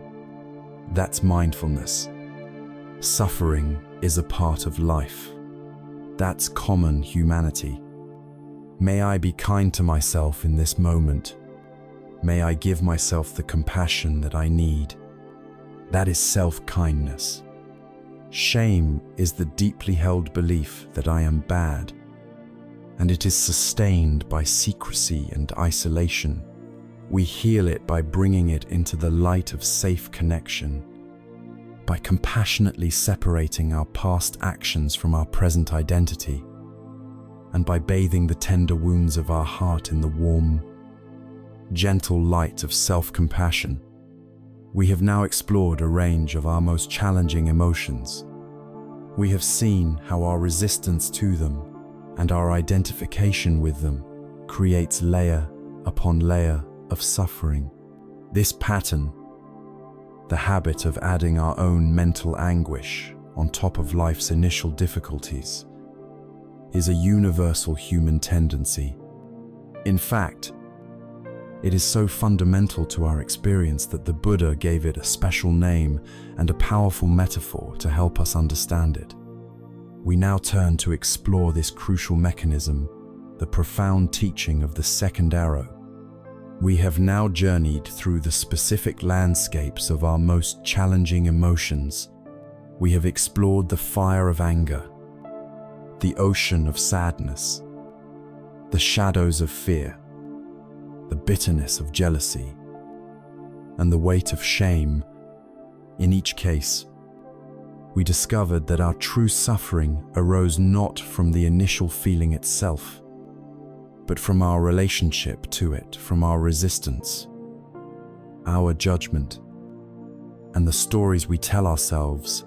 This pattern of adding a second layer of mental suffering on top of life's initial pain is so fundamental to the human condition that it was identified by the Buddha over 2,500 years ago. He gave us a powerful and incredibly practical metaphor to understand it, a teaching known as the second arrow. The Buddha once asked his disciples a simple question: if a person is struck by an arrow, is it painful? His students, of course, replied, "Yes, Venerable Sir, it is painful." The Buddha then continued, "And if that person is then struck by a second arrow, in the very same spot, is it not even more painful?" Yes. They agreed. It is doubly painful. Then the Buddha explained, the first arrow represents the unavoidable, painful events of life. These are the sharp, stinging realities that are an inherent part of being human. It is the headache you wake up with, the unexpected bill in the mail, the project that fails at work, the sharp criticism from a colleague, the diagnosis from a doctor, the loss of a loved one. No one, no matter how wise or virtuous, is immune to these first arrows. They are the price of admission to a human life. This first arrow is what we can call pain. It is real, it is unpleasant, and it is unavoidable. The second arrow, however, is a different matter entirely. The second arrow is our reaction to the first. It is the story we weave around the initial pain. It is the arrow of judgment, blame, self-pity, and catastrophizing. This is the arrow we shoot into ourselves. Let's make this practical. You are rushing and you stub your toe hard against a piece of furniture. The first arrow is the sharp, throbbing, physical pain in your toe. It is unpleasant, but it is just a clean sensation. The second arrow is the immediate mental reaction. You idiot. How could you be so clumsy? I'm always doing things like this. This is going to ruin my whole day. You have just taken a simple physical pain and added a second layer of self-judgment and negativity. Or consider this: a coworker makes a critical comment about your work in a meeting. The first arrow is the hot flash of embarrassment. or the sting of feeling unappreciated. It is a painful emotional sensation. The second arrow is the story that begins immediately after. They must think I'm incompetent. They're probably right. I'm going to get fired. Everyone in that meeting now thinks I'm a fraud. Why did I even speak up? I should just keep my mouth shut from now on. You have taken a fleeting moment of emotional pain. With the second arrow of your thoughts, constructed an entire narrative of personal failure and despair. This is the mechanism that amplifies all our suffering. With anger, the first arrow is the perceived slight. The second arrow is the endless loop of blame and righteous indignation. With sadness, the first arrow is the reality of loss. The second arrow is the belief that I will never be happy again. With shame, the first arrow is the memory of a mistake. The second arrow is the devastating conclusion that I am a mistake. The vast majority of what we call suffering in our lives is not the first arrow, but the relentless, self-inflicted pain of the second, third, and fourth arrows. The Buddha explained that both the ordinary, uninstructed person and the wise, well-instructed person will feel the pain of the first arrow. Wisdom does not grant you immunity from life. However, when the uninstructed person is struck by the first arrow, they immediately tense up and resist. They worry, they grieve, they become agitated. They resent the fact that the arrow struck them at all. Why me, they cry. This shouldn't be happening. And so, they are struck by the second arrow. They feel two pains, the initial pain and the pain of their reaction to the pain. The wise person, however, has a different response. When the first arrow strikes, they feel the pain just as keenly, but they do not add the layer of resistance. They do not immediately launch into a story of blame or self-pity. They see the situation with clarity. They acknowledge a painful feeling has arisen. This is what physical pain feels like. This is what grief feels like. They accept the reality of the first arrow. And because they do not resist it, because they do not create a story around it, they do not shoot the second arrow into themselves. They feel only one pain, not two. Their experience of suffering is immeasurably less. This is where our freedom lies, in the tiny space between the impact of the first arrow and the launching of the second. For most of us, this space is almost non-existent. The reaction is instantaneous, a deeply conditioned reflex. The practice of mindfulness is the art of widening this space. With practice, when the first arrow hits, we have enough awareness to pause. We can witness the event without immediately reacting. So how do we do this? We use the same tools we have been cultivating all along. First, we acknowledge the reality of the first arrow. Pain is here. We name it simply, without drama. Second, we immediately bring our attention home to the body and the breath. We feel the raw sensations of the first arrow, the throb, the sting, the ache, the hollowness, without judgment. This keeps us anchored in the clean, direct experience of the present moment, preventing our mind from immediately time traveling into a story about the past or future. Third, from this grounded place, we can watch as the mind attempts to launch the second arrow. We can see the thoughts of blame, worry, and fear begin to form. We can observe them as mental events, like clouds passing in the sky. And because we are watching them, instead of being unconsciously swept away by them, we have a choice. We do not have to believe them. We do not have to pick up the bow. This is not a practice of apathy or suppression. It is not about pretending we are not hurt or becoming an unfeeling stone. It is the very opposite. It is the practice of being courageous enough, open enough, and present enough to feel the clean pain of the first arrow fully, without contaminating it with the dirty, unnecessary, and self-inflicted pain of the second. It is the most compassionate and sane way to meet the inevitable difficulties of life.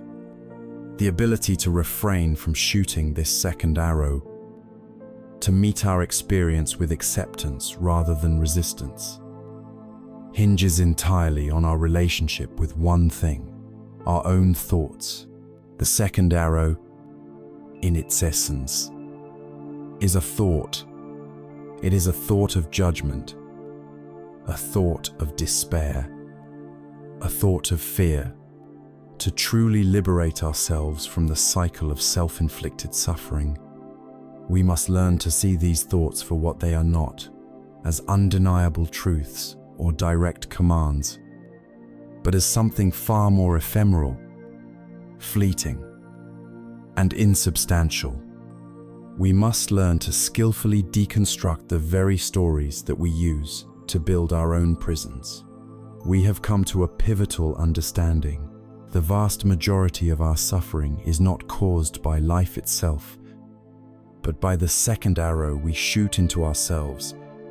And this second arrow is forged from a single, powerful, and invisible material, our own thoughts.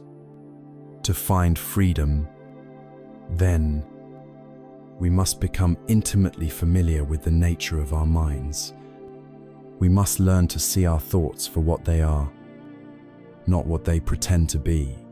This requires a radical shift in perspective, a move away from being a character in the mind's drama to becoming the wise and discerning audience. Imagine that your mind is a radio station that has been broadcasting non-stop since the day you were born. It has different shows. There's the worry hour, the rehearsing a past argument show, the planning the future segment, and the occasional random song lyric broadcast. This radio is always on, in the background or the foreground of your life. The fundamental problem is that we have been conditioned to believe that every single broadcast is a live, factual news report about reality. We take every thought, every judgment, every fear as gospel truth.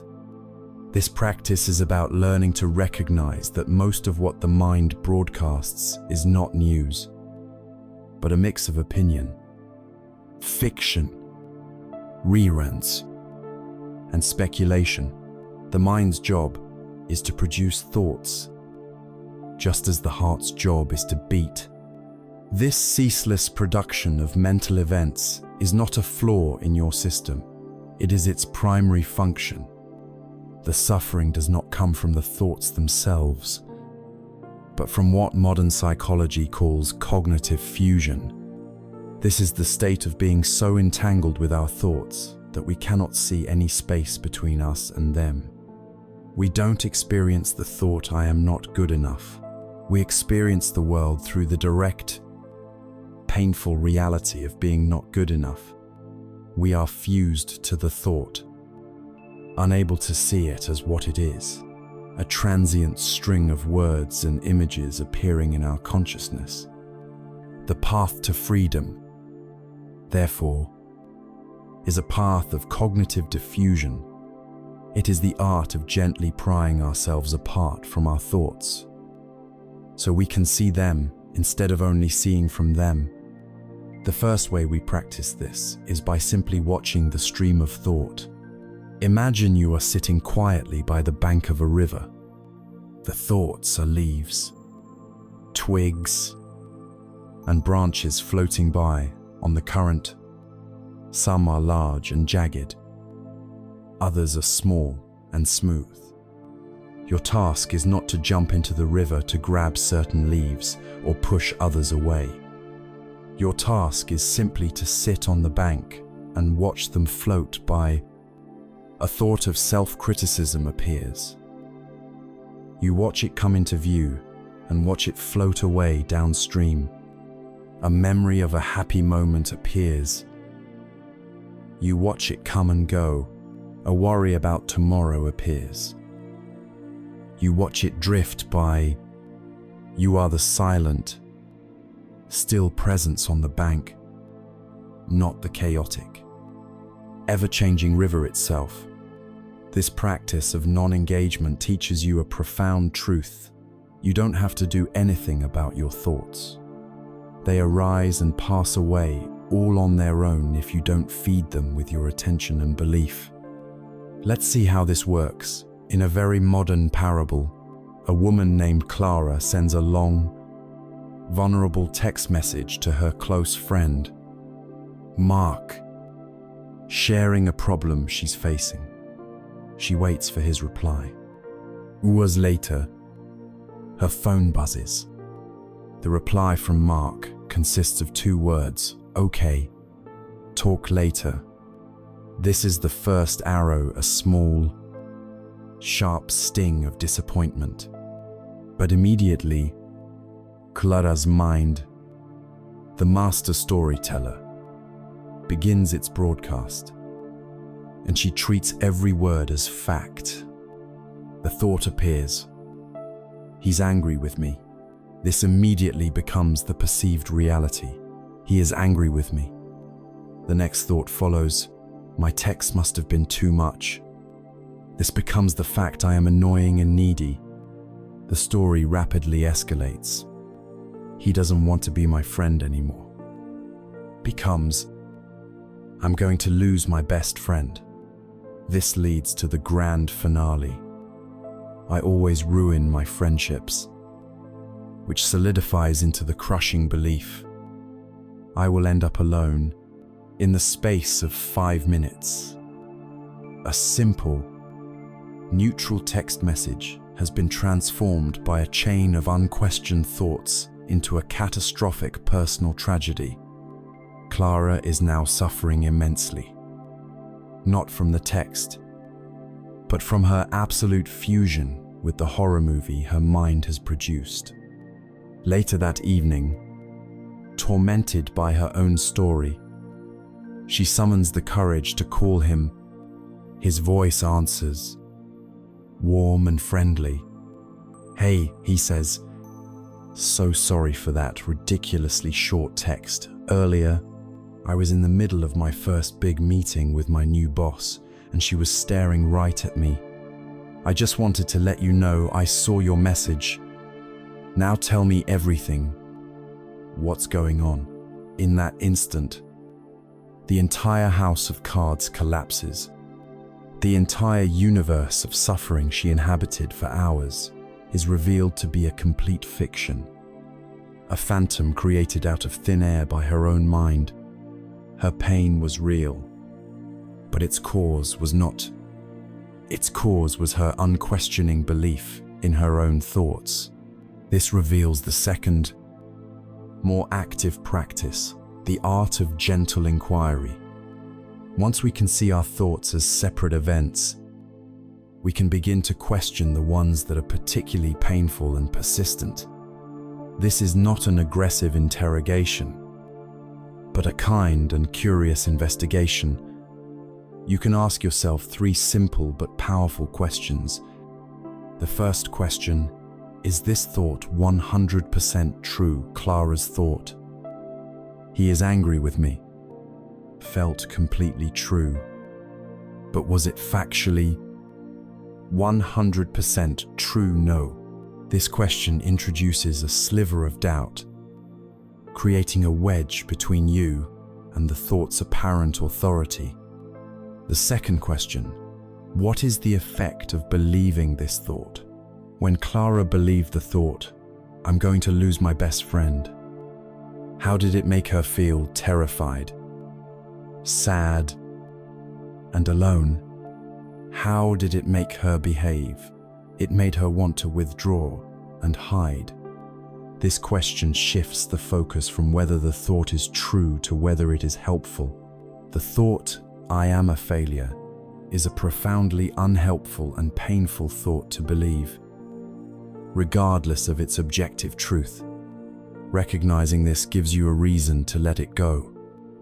The third question: what is a more compassionate or realistic way to view this situation? This practice cultivates mental flexibility. Instead of her catastrophic story, Clara could have generated other possibilities. Perhaps he is busy. Maybe he is in a situation where he can't type. It's possible he is just acknowledging my message for now. There are always multiple ways to interpret an event. We suffer when we lock onto the most negative interpretation and treat it as the only one. We have the power to choose which narrative we want to water. It is vital to understand that the goal of this practice is not to control your thoughts or to try and force yourself into positive thinking. Trying to suppress thoughts is like trying to hold a beach ball underwater. It just creates more pressure, and they will eventually burst back up with even more force. The goal is far more profound. The goal is to change your relationship to your thoughts. It is to realize that thoughts are merely suggestions, passing clouds, mental chatter, spam email from your brain. You do not have to open every email. You do not have to believe every suggestion. The freedom is not in having a silent mind, but in being free from the tyranny of your mind's stories. This practice of deconstructing our negative thought patterns, of seeing our thoughts as thoughts and not facts, creates a vital clearing in the crowded forest of our mind. We have learned to identify and pull out some of the most stubborn weeds of fear, self-judgment, and catastrophizing. But a clearing, if left untended, will soon be overgrown again. It is not enough to simply stop nourishing the negative to truly and lastingly transform our inner landscape. We must now turn to the joyful work of actively cultivating the positive. We must learn how to intentionally plant, water, and nurture the seeds of the most powerful antidote there is to the harshness of the inner critic, the healing, unconditional warmth of self-compassion. We have spent much time together exploring the difficult work of mental clearing.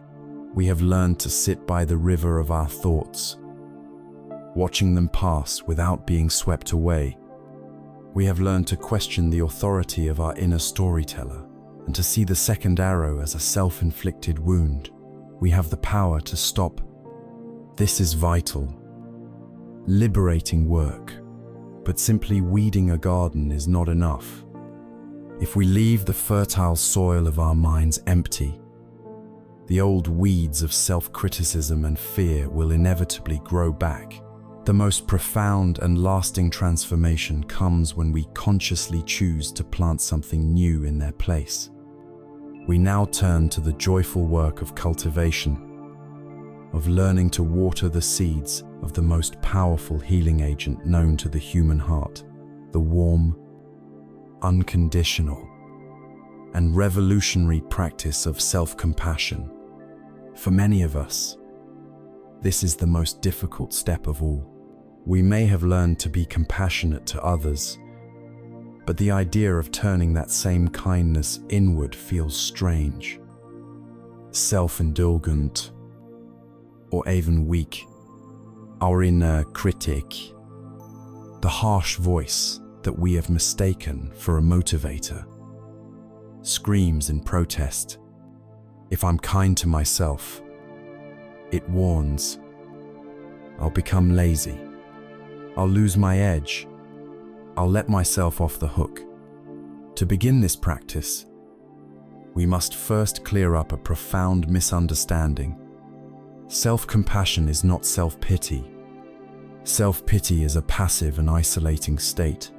It is the voice that says, "Pour me, my problems are the worst. No one understands." It gets stuck in the drama, becoming absorbed and identified with its own suffering.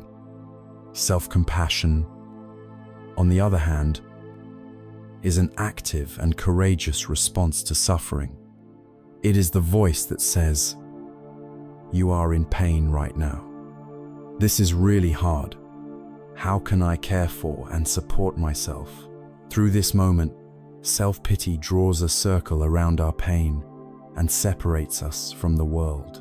Self-compassion recognizes that pain is part of the human experience and uses it as a bridge to connect with our shared humanity. It is not about letting ourselves off the hook. It is about treating ourselves with the same encouragement, warmth, and support we would offer to a cherished friend who was struggling. According to Dr. Kristin Neff, a pioneering researcher in this field, self-compassion has three core components, three essential movements of the heart that work together to create a state of inner refuge. The first is self-kindness versus self-judgment. This is the practice of consciously changing the tone of our inner voice. Most of us have a relentlessly harsh inner critic, a drill sergeant who barks insults and points out every flaw. Self-kindness involves making the intentional choice to speak to ourselves as we would speak to someone we truly care about. When a dear friend comes to you after failing at something important, what is your response, do you say? "You're such a loser, I knew you couldn't do it." Of course not. You offer warmth. You say, "Oh, that sounds so painful. I'm so sorry. It's okay. Everyone makes mistakes." What can I do to help self-kindness is simply learning to offer that same supportive, encouraging voice to ourselves when we are the ones who are hurting. The second component is recognizing our common humanity versus isolation. This is the antidote to the profound loneliness of shame when we fail or make a mistake. Our immediate, painful thought is often, "What is wrong with me?" We feel as though we are uniquely flawed, that everyone else is navigating life perfectly while we alone are struggling. The truth is the very opposite. To be human is to be imperfect, vulnerable, and to make mistakes. Suffering is not a sign that you are defective. It is a sign that you are a member of the human race. When you are in pain, you are not being singled out for punishment. You are joining the vast, ancient, and universal brotherhood and sisterhood of all beings who have ever struggled. This realization is profoundly healing. It transforms your personal pain from a source of shame into a source of connection. The third component is mindfulness versus over-identification.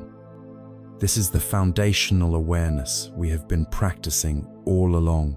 To have compassion for ourselves, we first have to notice that we are suffering without exaggerating or dramatizing the situation. Mindfulness allows us to hold our painful feelings in a balanced awareness. We can say, "Yes, this is a moment of intense pain," without getting swept away by the second arrow thought, "This pain will last forever and ruin everything." It is the calm, spacious container that holds our pain, allowing us to respond to it with the wisdom of self-kindness and the comfort of our common humanity. Let's imagine a woman named Eleanor. She is a talented graphic designer, but also a relentless perfectionist. Her inner critic is her constant companion. One week, she pours her heart and soul into a major proposal for a client. She works late nights, convinced this is the project that will finally prove her worth. On Friday, she receives an email. The client has decided to go with another firm. The first arrow is the sharp sting of disappointment, but Eleanor's second arrow is swift and brutal. You failed. Her inner voice sneers. All that work for nothing. You're just not good enough. The other firm was probably more creative, more professional. You're an imposter. She spends the weekend lost in a fog of shame, isolating herself from friends and feeling the weight of her perceived failure in every cell of her body. Now, imagine Eleanor has been learning about self-compassion. The first arrow still lands with the same sting, but this time, she has a choice. She feels the familiar shame begin to rise. But she pauses. She intentionally decides to try a new response. First, she practices mindfulness. She acknowledges, wow, this really hurts. I'm feeling so disappointed and ashamed right now. She places a hand over her heart, a simple gesture of physical comfort. Then, she brings in self-kindness. She asks herself, if my best friend just received this news, what would I say to her? She certainly wouldn't call her a failure. She would say, I am so sorry. You worked so hard on that. It's completely understandable that you're devastated. It's their loss, not yours. And so, she tries speaking to herself with that same warm tone. Finally, she brings in common humanity. She reminds herself, this happens to everyone. Every single designer has lost a pitch. Rejection is a part of this field. This doesn't mean I'm a bad designer. It means I'm a real designer. The external situation has not changed. She still didn't get the project, but her internal universe has been completely transformed. Instead of descending into a weekend of isolated shame, she has met her own pain with warmth, connection, and understanding. She is not condoning failure. She is giving herself the support she needs to get back up, learn from the experience, and try again. This is a practice we can all access. Right now, find a comfortable position. Let your eyes soften or close. Think of a situation in your life that is currently difficult for you, something that is causing you stress. It doesn't have to be a major trauma, just a mild challenge. As you call this situation to mind, see if you can feel the discomfort in your body. Now, let us offer ourselves the 3 components. First, mindfulness. Simply say to yourself, silently, this is a moment of suffering. This is hard. Acknowledge the reality of the pain. Second, common humanity. Remind yourself, suffering is a part of life. Other people feel this way too. I am not alone.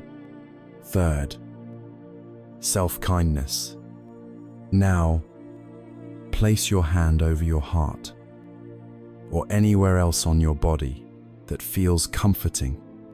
Feel the warmth and gentle pressure and offer yourself these phrases, speaking them from a place of genuine sincerity. May I be kind to myself in this moment. May I give myself the compassion that I need. May I be safe. May I be strong. May I be at peace. Stay with this for a few more breaths, just offering yourself the same good wishes you would so freely offer to others. Self-compassion is the radical act of including yourself in the circle of your own care. It is the conscious decision to stop the inner war and declare a ceasefire. When we fill our own well with the nourishing waters of self-compassion, we are no longer running on empty. We have more resilience, more courage, and far more to offer the world. Our hearts, once softened and cared for, do not close down.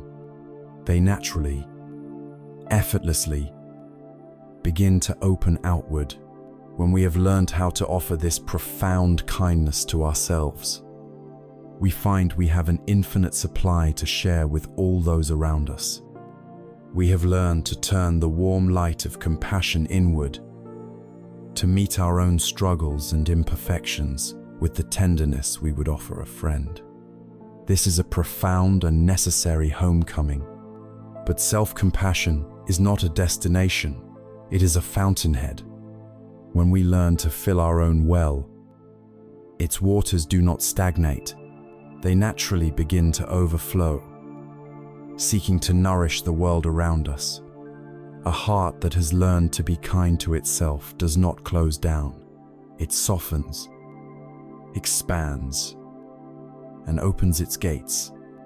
We are now ready to extend the circle of care outward, to practice the second of the 4 divine abodes of the heart, karuna, or compassion for the suffering of others. Compassion is one of the most vital, yet most misunderstood, human qualities. We often confuse it with pity. Pity looks down from a position of imagined strength. It says, "Oh, you poor thing, how terrible your situation is," creating a subtle separation between the observer and the sufferer. Pity is a consolation prize offered from a safe distance. We also confuse compassion with simple empathy, the ability to feel what another person is feeling. While empathy is a crucial component, if it is not balanced with wisdom, it can lead to empathic distress, where we become so overwhelmed by another's pain that we are paralyzed by it, wanting to turn away simply to stop our own discomfort. True compassion, or karuna, is something different. It is the heart's active, trembling response to the sight of suffering. It is feeling with another, not just feeling for them, but it contains a crucial second element, the sincere wish for that suffering to cease. It is empathy married to loving kindness. It is the ability to stand firmly on your own 2 feet, with a regulated nervous system, and bear witness to another's pain without being swept away, all the while holding a powerful intention for their well-being and release from that pain. It is the ultimate expression of our shared humanity. The foundation of genuine compassion rests on one transformative insight. Every single being you will ever meet, without exception, shares the same fundamental wish as you, the wish to be happy and to be free from suffering.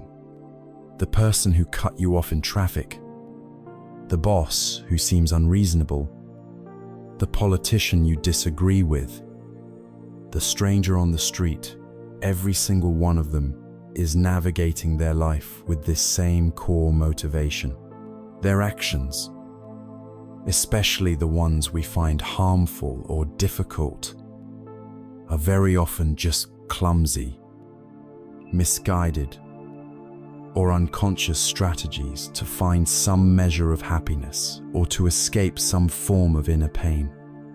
When we can see people through this lens, our perspective shifts radically.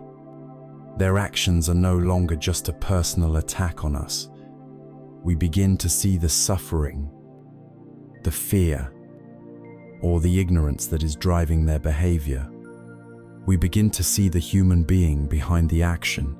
The greatest teacher of this unconditional compassion was the Buddha himself. And no story illustrates it more powerfully than his lifelong relationship with his own cousin.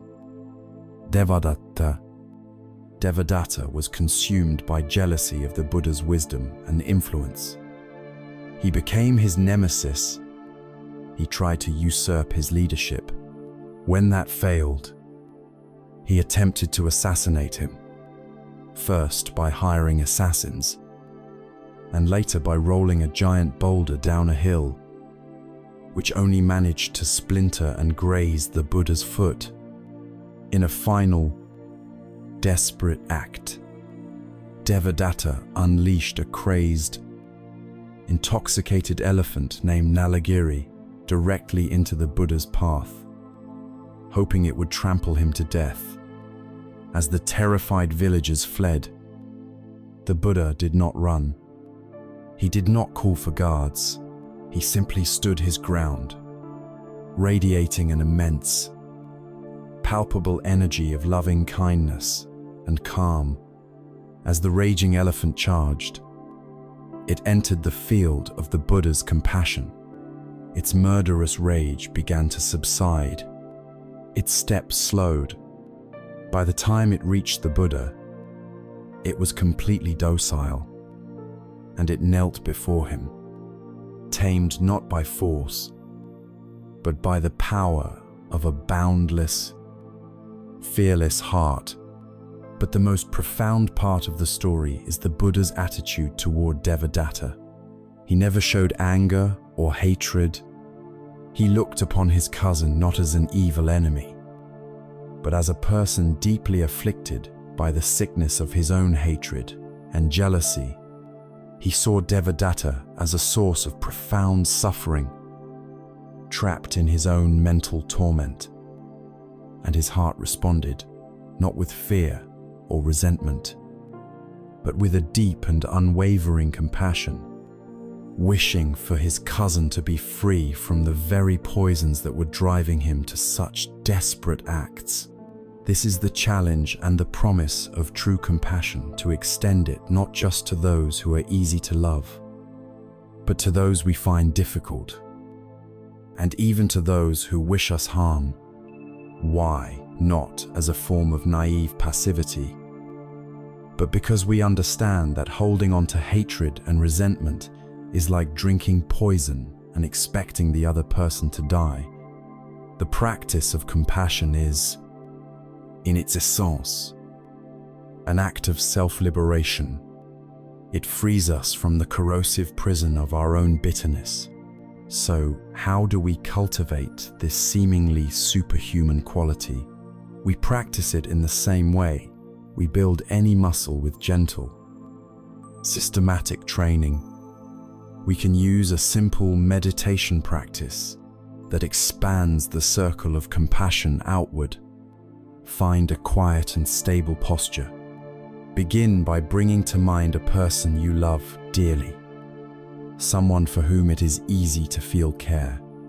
Picture them in your mind's eye. Now, reflect on their struggles, their worries, their pains, both big and small. As you breathe in, imagine you are breathing in the weight of their sorrows, taking them into your own strong and spacious heart. As you breathe out, imagine you are sending them waves of light, peace, healing, and loving kindness, breathing in their suffering, breathing out relief. Continue this for a few minutes. Next, bring to mind a neutral person. This could be a cashier at the grocery store, a person you see on your daily commute, someone you neither like nor dislike. Remind yourself that this person, too, has a life filled with their own hopes and fears, their own secret sorrows and struggles. They too wish to be happy and free from suffering. Now, engage in the same practice. As you breathe in, gently take on their burdens.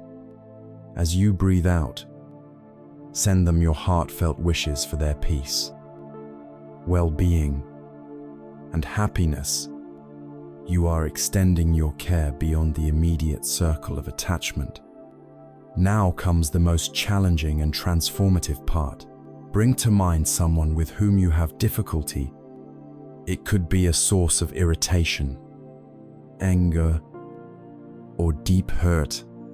Try, for a moment, to look past the difficult actions and see the suffering human being. See the insecurity, the fear, or the pain that might be driving their behavior. This is not about condoning their actions. It is about recognizing that they, too, are trapped in suffering. And then, with as much sincerity as you can muster, begin the practice.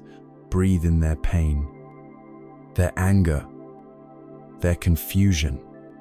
And as you breathe out, send them the wish to be free from that very suffering.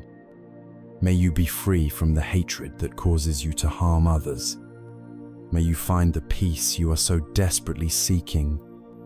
This practice may feel difficult or even impossible at first, but it is a powerful solvent for the hard stone of resentment in your own heart.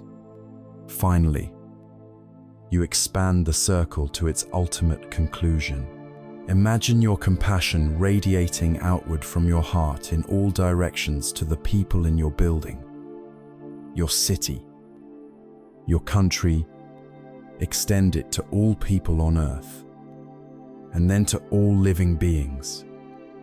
Without exception, breathing in the suffering of the world, breathing out a boundless wish for peace, healing, and freedom for all. When we practice compassion, we discover a profound truth. We are not separate islands of experience. Our hearts are woven together in a vast, intricate web of connection. The pain of another is, in some way, our pain, and our wish for their well-being enriches our own. This practice dissolves the illusion of us versus them and leaves only a luminous, interconnected we. When we have learned to stand with others in their sorrow, a new capacity begins to dawn within us. If we are truly connected, then what happens when we witness their joy? What do we do with their success? This leads us to the next divine abode, the bright and shining antidote to jealousy, the difficult yet joyful practice of celebrating the happiness of others. We have now walked through the most challenging territories of the heart. We have learned to meet our own pain with the warmth of self-compassion, and to meet the pain of others with the active, trembling care of compassion. This is the essential work of healing. But a heart that only knows how to respond to suffering is only half alive. To be fully human, we must also learn how to respond to joy. This brings us to the third of the 4 divine abodes, a quality that can feel surprisingly difficult, yet is one of the most direct paths to a joyful and expansive life. We now explore the rare and precious jewel of mudita, or sympathetic joy. Sympathetic joy is the genuine, unselfish happiness that we feel for the good fortune of others. If compassion is the heart's response to suffering, mudita is the heart's response to happiness. It is the ability to celebrate the success, the luck, and the joy of another person as if it were our own.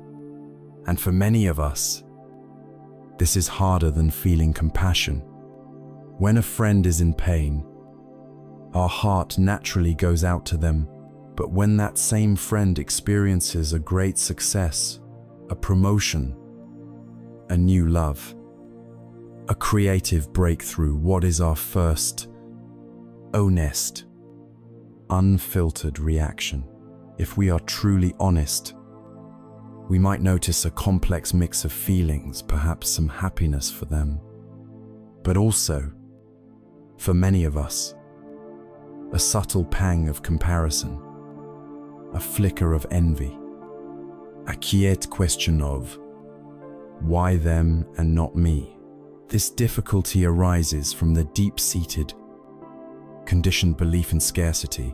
We have been taught to view life as a competition, a race for a limited number of prizes. We see happiness as a finite pie, and we believe that if someone else takes a large slice, there must be less available for us. This scarcity mindset is the very root of jealousy, and it keeps us trapped in a small, impoverished version of reality. The practice of mudita is a direct challenge to this illusion. It is founded on a radically different understanding. Happiness is not a limited resource. It is not a pie. Happiness is a candle flame. Imagine you are holding a lit candle in a dark room. Another person approaches you with an unlit candle. When you use your flame to light theirs, does your own flame diminish? No. It remains just as bright, just as warm. But now, the amount of light in the room has doubled. This is the nature of joy. When we use our heart to celebrate the joy of another, our own joy is not lessened. The total amount of happiness in the world has increased, and we are a part of that expansion. Mudita is the practice of becoming a lighter of candles, not a hoarder of flame. Let us consider the story of an old gardener named Silas, who lived in a small village. Silas's own garden was humble, a modest patch of vegetables and flowers that he tended with simple care. His true gift, however, was his boundless capacity for sympathetic joy. When his neighbor, Martha, won the prize at the county fair for her giant pumpkin, Silas was the first one at her door, his eyes shining with a delight as pure and as large as the pumpkin itself. He didn't think, my tomatoes didn't win a prize. He simply thought, how wonderful for Martha. What a magnificent pumpkin. When the baker's son received a scholarship to study at a distant university, Silas brought the family a small bouquet from his garden. He didn't compare the boy's success to the struggles of his own children. He simply shared in the family's pride and joy, as if it were his own. When a young couple in the village finally saved enough money to buy their first small home, Silas's happiness for them was as palpable and as solid as the foundation of their new house. Others in the village were not always so open-hearted.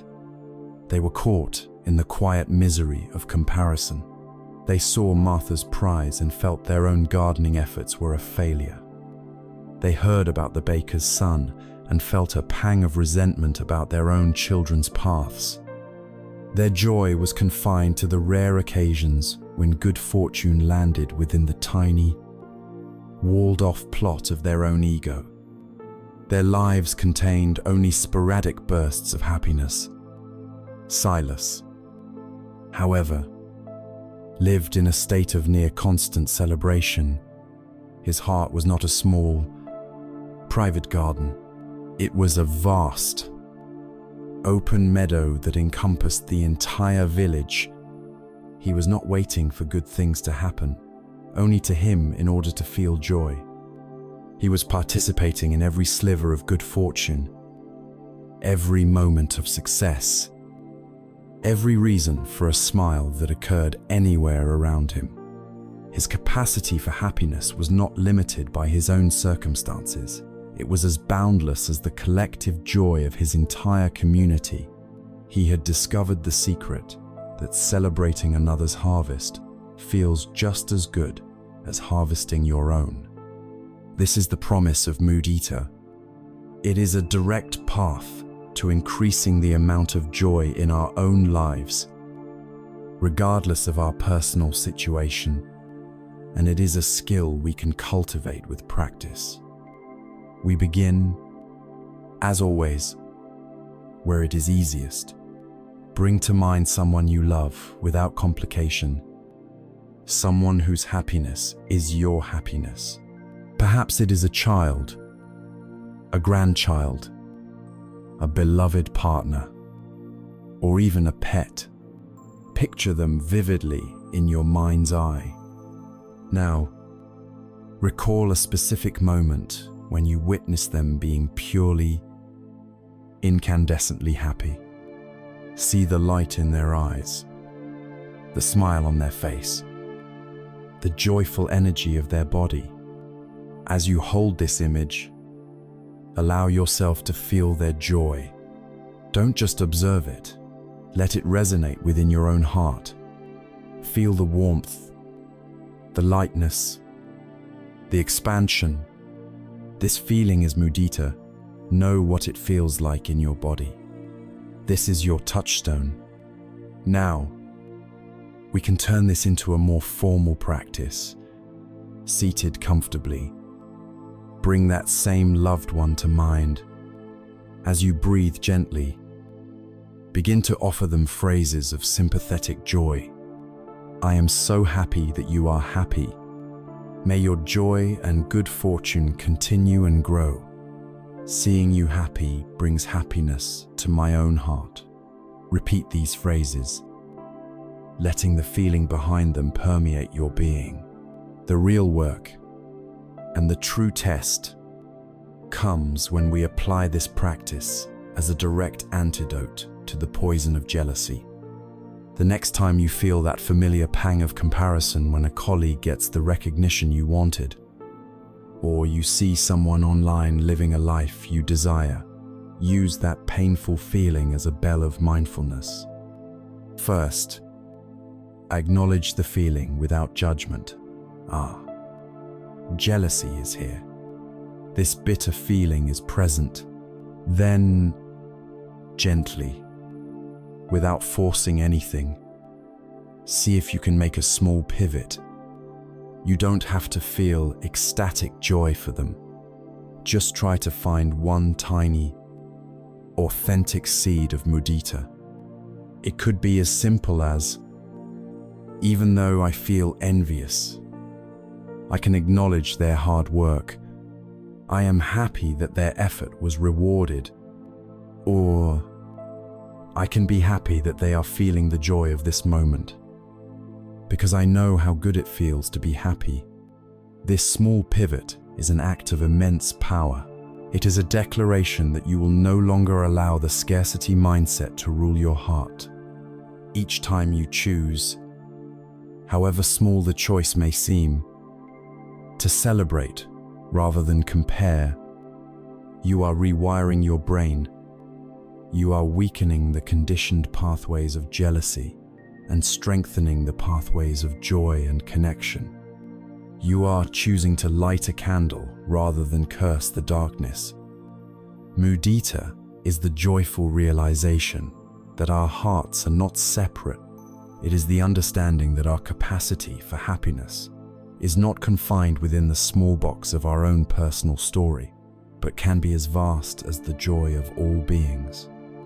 It liberates us from the exhausting, lonely, and impoverished world of the ego and invites us into the rich, abundant, and celebratory dance of our shared existence.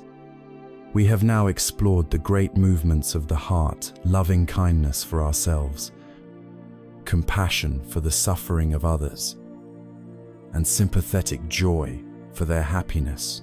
We have learned to meet both sorrow and joy in ourselves and in others with a balanced and open heart. These practices fundamentally transform our emotional lives. But for these qualities to become truly stable, unshakable, even in the face of life's greatest storms. They must rest upon a single, unshakable foundation. This foundation is a deep and direct understanding of the very nature of reality itself. We must now turn our attention to the universal law that governs every sunrise, every falling leaf, every emotion, every thought, every joy, and every sorrow. We must look deeply into the profound and liberating truth of impermanence. We have now explored the four great chambers of the heart, the loving kindness we offer to ourselves, the compassion we extend to the suffering of others, and the sympathetic joy with which we celebrate their happiness, all held within the wise and spacious container of equanimity. These practices are transformative. They are the very substance of a beautiful and well-lived life. Yet for these qualities to become truly unshakable, for them to be a reliable refuge in the face of life's greatest storms, they must be grounded in a deep and penetrating wisdom. They must be built upon the bedrock of seeing reality as it truly is. We must now turn our full attention to the single, universal law that governs every experience we have ever had and ever will have. We must look deeply into the profound, challenging, and ultimately liberating truth of impermanence, or anicca. We have touched upon this principle before, seeing our emotions as passing clouds. But now we must understand that this is not just a useful metaphor for our feelings. It is the fundamental operating principle of the entire cosmos. Everything changes. Nothing is permanent. Everything is in a state of constant flux. Look at the world around you. The seasons turn in their endless cycle. Mountains, which seem so solid and eternal, are slowly being worn down by wind and rain.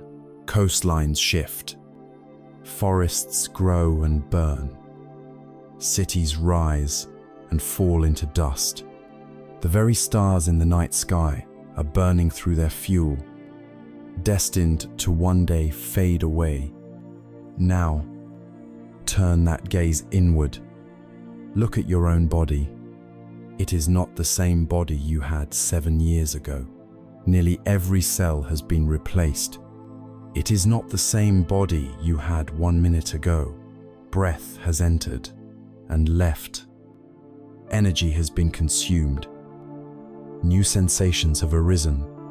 Your body is not a static object.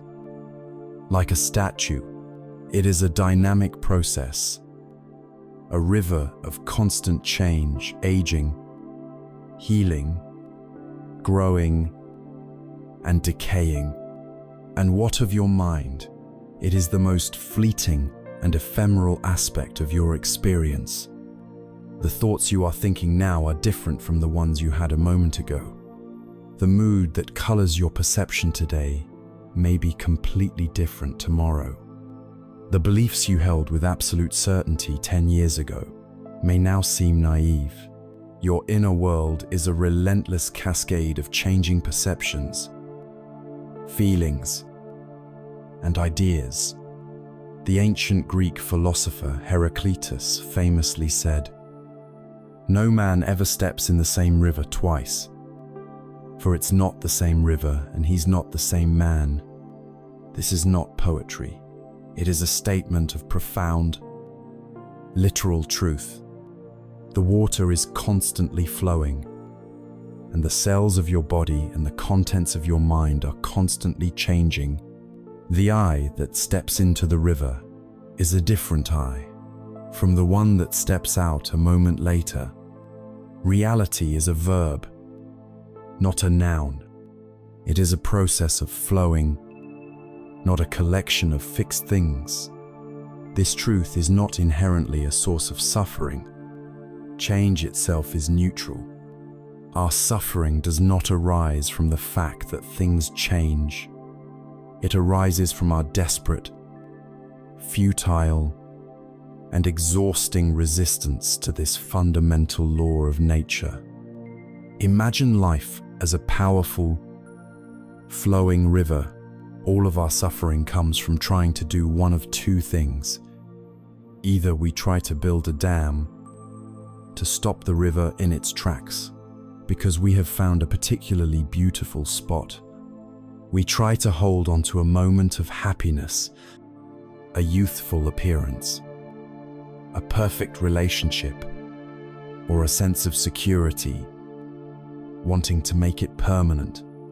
But the river of reality keeps flowing, pushing against our dam, creating the immense pressure of anxiety and the inevitable, painful shattering of our illusion of control. Or when the river carries us into a stretch of rapids or cold, murky water, a period of loss, illness, or hardship, we try to swim furiously against the current. We refuse to accept what is happening. We exhaust ourselves in a desperate battle against what is already true, crying out, "This shouldn't be happening." In both cases, the river is not the problem. Our resistance to the river is the problem. The practice of wisdom is learning to stop fighting the river. It is learning to become a skilled navigator, flowing with the current of life, using its energy with awareness and grace, rather than depleting our own in a battle we can never win. This resistance applies just as much to pleasure as it does to pain. This is a subtle but crucial point.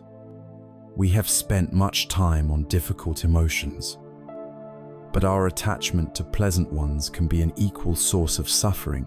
Think of a moment of perfect joy, a breathtaking sunset on vacation, a moment of deep connection with a loved one, the peak of a personal achievement. The mind's immediate instinct is to cling, to grasp, to say, "This is it. I want to feel this way forever." But the very act of grasping subtly poisons the experience. It introduces the fear of its ending. We are no longer fully present in the joyous moment, because a part of our mind is already anxious about its inevitable departure. And when the moment does pass, as it must, our clinging transforms a sweet memory into a source of pain. We compare our current, ordinary reality to that idealized, frozen moment in the past, and the present moment feels lacking. Our attachment to past happiness becomes the source of our present discontent. In the Himalayas, Tibetan monks engage in a profound practice that teaches this lesson. They spend days, sometimes weeks, painstakingly creating an incredibly intricate and beautiful mandala out of millions of grains of colored sand. The focus, artistry, and devotion required are immense. The finished work is a masterpiece of sacred geometry and color. Then, after all this work, after the mandala is complete and has been consecrated, they perform a ceremony. They take a small broom and intentionally, ritualistically, sweep all the beautiful, colored sand into a pile. They dismantle their own masterpiece. The mixed sand is then collected in an urn and carried to a nearby river, where it is poured into the flowing water, returning the elements to the world. This is not an act of nihilism or disrespect. It is a powerful, living teaching on the truth of impermanence. The beauty of the mandala was not in its permanence, but in the mindful process of its creation and its fleeting existence. Its destruction is not a tragedy, It is the natural and graceful completion of its life cycle. The monks teach us to create beauty, to appreciate beauty, and to love the world without needing to possess it or make it permanent. They teach us the profound peace that comes from the art of letting go. When we can truly, deeply accept the truth of impermanence in our own hearts, it does not lead to a feeling of meaninglessness. It leads to the very opposite. It leads to a profound and vibrant appreciation for the preciousness of the present moment. If this moment, right now, is the only one of its kind that will ever exist in the entire history of the universe, it becomes sacred. The simple act of drinking a cup of tea, the sound of a loved one's laughter, the feeling of the sun on your skin, these are not mundane events. They are unrepeatable miracles. A flower is beautiful because it will wilt. A human life is precious because it is finite. Impermanence is not life's curse. It is the very thing that gives life its meaning, its beauty, and its depth. When we learn to flow with the river of change, our hearts become more resilient, more open, and more joyful. We learn to hold our joys with gratitude and our sorrows with grace, knowing that this too shall pass. We have now established that everything we experience is impermanent. Our body is a process. Our feelings are weather. Our thoughts are clouds. The world around us is a river. This leads us to the deepest and most profound question of all. If everything we can observe is in a state of constant flux, then who or what is the observer? Who is this I that we believe to be so solid, so continuous, so permanent? Is the observer also part of the river, or is it something else entirely? To explore this, we must now journey into the very heart of the mystery of our own existence, into the subtle, challenging, and ultimately liberating teaching of no self, or anatta. We have journeyed far into our inner world, coming to see that our experiences, our emotions, and our thoughts are like a constantly flowing river, governed by the universal law of impermanence. We have learned that our suffering arises not from the river itself, but from our attempts to fight its current. This leads us now to the most profound, most subtle, and ultimately most liberating inquiry of all. If everything we experience, our body, our feelings, our thoughts, is in a state of constant flux, then who exactly is the one experiencing it? Who is this I that feels so solid, so continuous, so central to our universe? Is there a permanent, unchanging self at the center of the storm, or is the observer also part of the river? To explore this, let us begin with a search. Imagine your being is a vast corporation. We are looking for the CEO, the central controller, the single entity in charge. First, we look at the physical department, our body. Is this body the I? Well, we've seen that it is constantly changing. Cells die and are replaced. It ages. It gets sick. It heals. It is more of a process than a thing. So, the body cannot be the permanent I.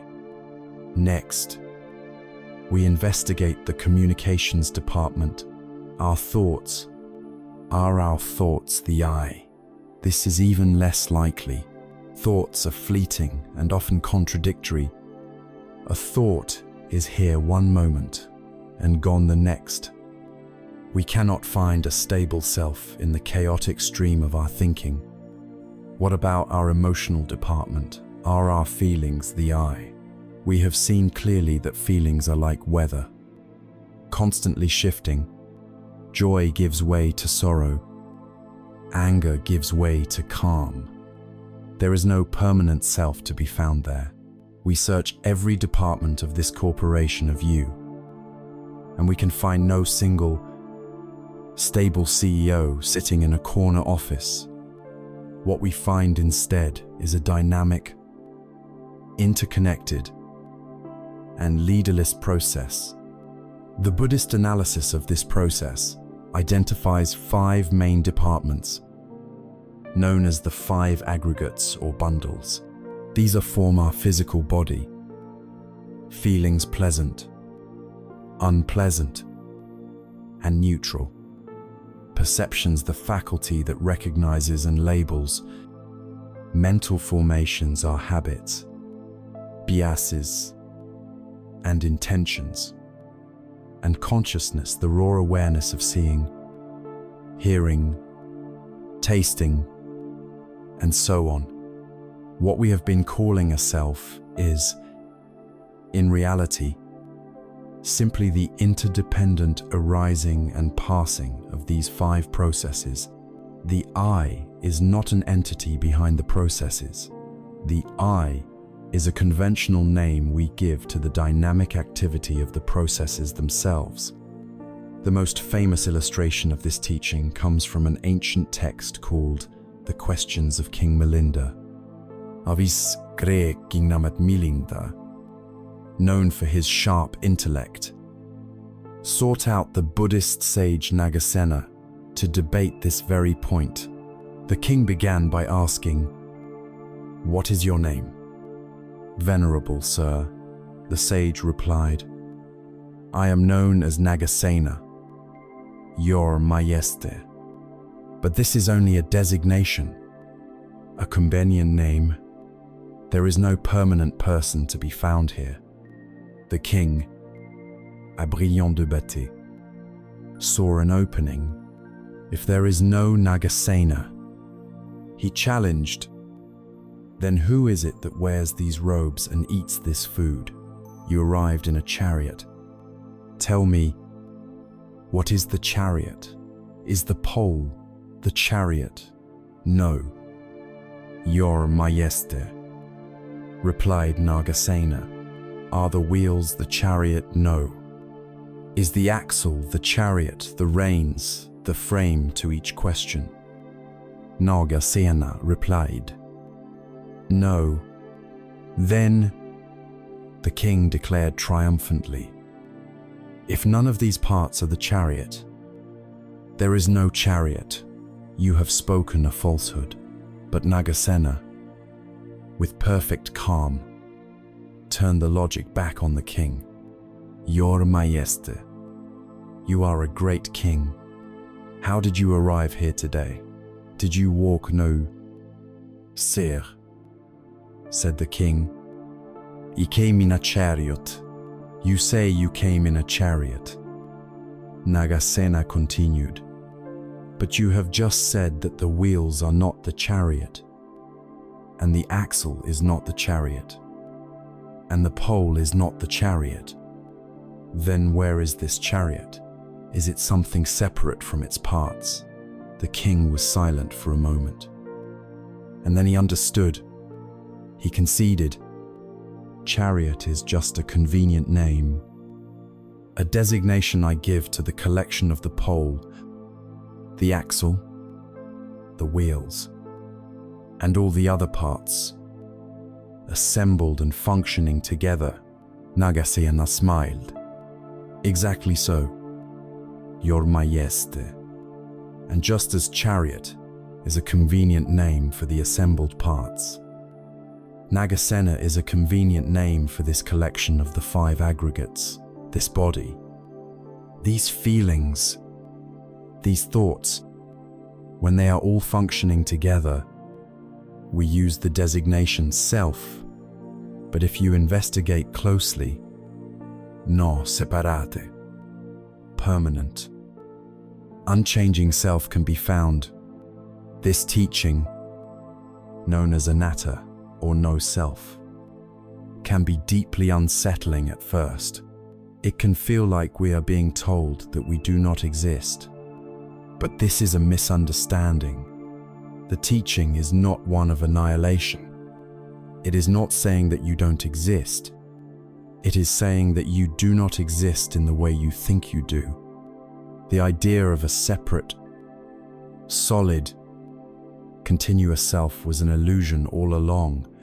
You are not losing anything real. You are only being invited to let go of a mistaken and profoundly burdensome idea. Imagine you have been carrying a heavy, rough boulder on your back your entire life, believing it to be a vital part of your own body. The effort is exhausting. It makes you slow, defensive, and constantly worried about bumping into things. Then one day, a wise teacher shows you that this boulder is not actually attached to you. You can simply put it down. The teaching of no self is the realization that you can put the boulder of the ego down, the sense of relief, of lightness, of freedom is immense. This is the great liberation of anatta. If there is no fixed, solid self to defend, then who is there to be offended by a harsh word? It becomes just sound waves moving through space. If there is no static self to define, then who is there to be a failure? Failure becomes simply an outcome, an event, a leçon, not a permanent stain on your identity. The immense, lifelong, an exhausting project of defending the ego, of trying to look good, be right, prove our worth, and manage our image can finally be relaxed. We can stop fighting the world because we realized the thing we were trying to protect was a phantom all along. So, to return to our question, if there is no self, who is observing? The answer is as simple as it is profound. Awareness itself is observing. Consciousness is what knows. This awareness is not your personal possession. It is a universal quality that is functioning through this particular mind-body process right now. The seeing is happening, but there is no permanent seer behind the eyes. The hearing is happening, but there is no permanent hearer between the ears. The process of life is living itself through you. These ideas of self and no self can feel very heady, very philosophical, confined to the realm of pure thought. But the path of awakening is not just an intellectual exercise, it is an embodied one, a lived experience. How do we experience this freedom and lightness, not just as a mind-bending concept, but as a living reality in our bones and in our breath? The answer lies in returning from the abstract world of concepts to the undeniable, tangible truth of our physical presence. To make this wisdom real, we must learn to anchor it in the very place we live our lives, our own body. We have just journeyed to the very edge of thought, to the profound and mind-altering concept of no self, where the solid ground beneath our ego seems to dissolve. It is easy to feel unmoored by such ideas, to float away into the abstract cosmos of philosophy. And so now, we must make the most important journey of all the journey home. We must return from the vastness of concept to the intimacy of concrete reality. We must ground this liberating wisdom in the one place we truly live, the one constant companion we have from birth until death, our own body.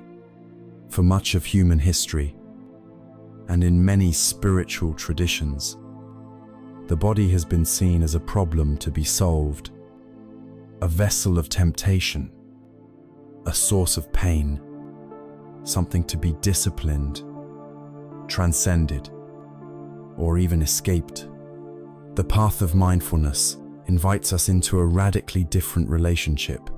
It invites us to see the body not as a problem, but as our most trusted friend, or wisest teacher, and our most reliable anchor in the ever-stormy sea of the mind. Consider the nature of your mind. It is a time traveler. It spends vast amounts of its energy ruminating on the past, replaying old conversations, reliving past hurts, analyzing what went wrong, or it rockets into the future, planning, worrying, fantasizing, and creating endless what-if scenarios. The mind rarely wants to be right here, right now. The body, however, has no choice. It is incapable of time travel. It can only exist in the absolute present. Your body is always, and only ever, in the now. The sensations of your breathing, the feeling of your feet on the floor, the beat of your heart, these things are not happening in the past or the future. They are happening now.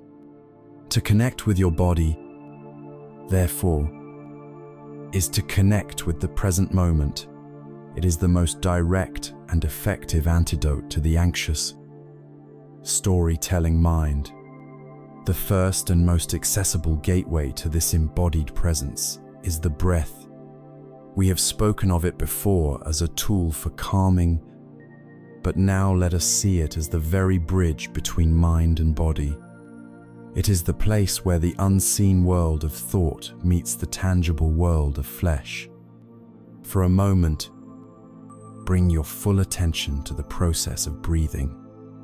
You don't need to change it or control it. Simply feel it. Feel the subtle coolness of the air entering your nostrils. Follow it down into your lungs. Notice the gentle expansion of your chest or your abdomen. Then feel the release, the letting go. As the air leaves your body, each breath is a complete cycle of arising and passing away. A miniature leçon in impermanence happening right now. Within you, when your mind is lost in a storm of worry, returning your attention to the simple, physical reality of one single breath is like dropping a heavy anchor in a turbulent sea. The storm may still rage, but you are no longer adrift.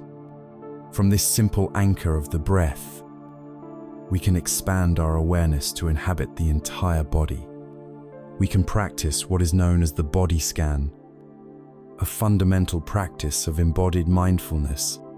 It is a systematic journey of paying attention, of coming home to ourselves. One part at a time, you can begin by bringing the spotlight of your attention all the way down to the toes of your left foot. Without wiggling them, can you feel them? You might notice sensations of warmth, or coolness, or tingling, or pressure from your shoe. You might notice no sensation at all, which is also a sensation to be noticed. There is no right or wrong answer. You are simply asking the question, what is happening here? Right now then, gently move that spotlight of awareness to the sole of your foot, the heel, the top of the foot, the ankle. Continue this journey up your left leg, through the calf, the shin, the knee, and the thigh, simply receiving whatever sensations are present without judgment. Then, shift your attention to the toes of your right foot and repeat the journey up your right leg.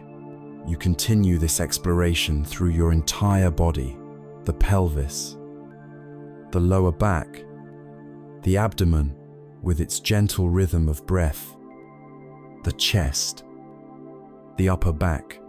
Move your awareness down both arms simultaneously, all the way to the tips of your fingers. Then bring it up through your neck and throat, across your face, your jaw, your lips, your cheeks, your eyes, and finally, to the very top of your head. For these few minutes, you have done something radical. You have fully inhabited your body. You have synchronized your mind and your body in the present moment. This is not just a relaxation exercise. It is a profound act of reunion, of healing, the split between thinking and being. The power of this practice is not theoretical. It is a lifeline in moments of extreme distress.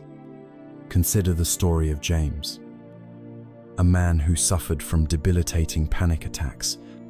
The attacks would begin with a racing heart and shortness of breath. This was the first arrow, but immediately his mind would launch a volley of second arrows. I'm having a heart attack. I'm losing control. I'm going to die. This catastrophic story was the fuel that turned the physical symptoms into a full-blown panic attack. Felt completely helpless, a victim of his own mind and body. During a mindfulness course, he was taught a simple instruction for moments of panic. Feel your feet on the floor.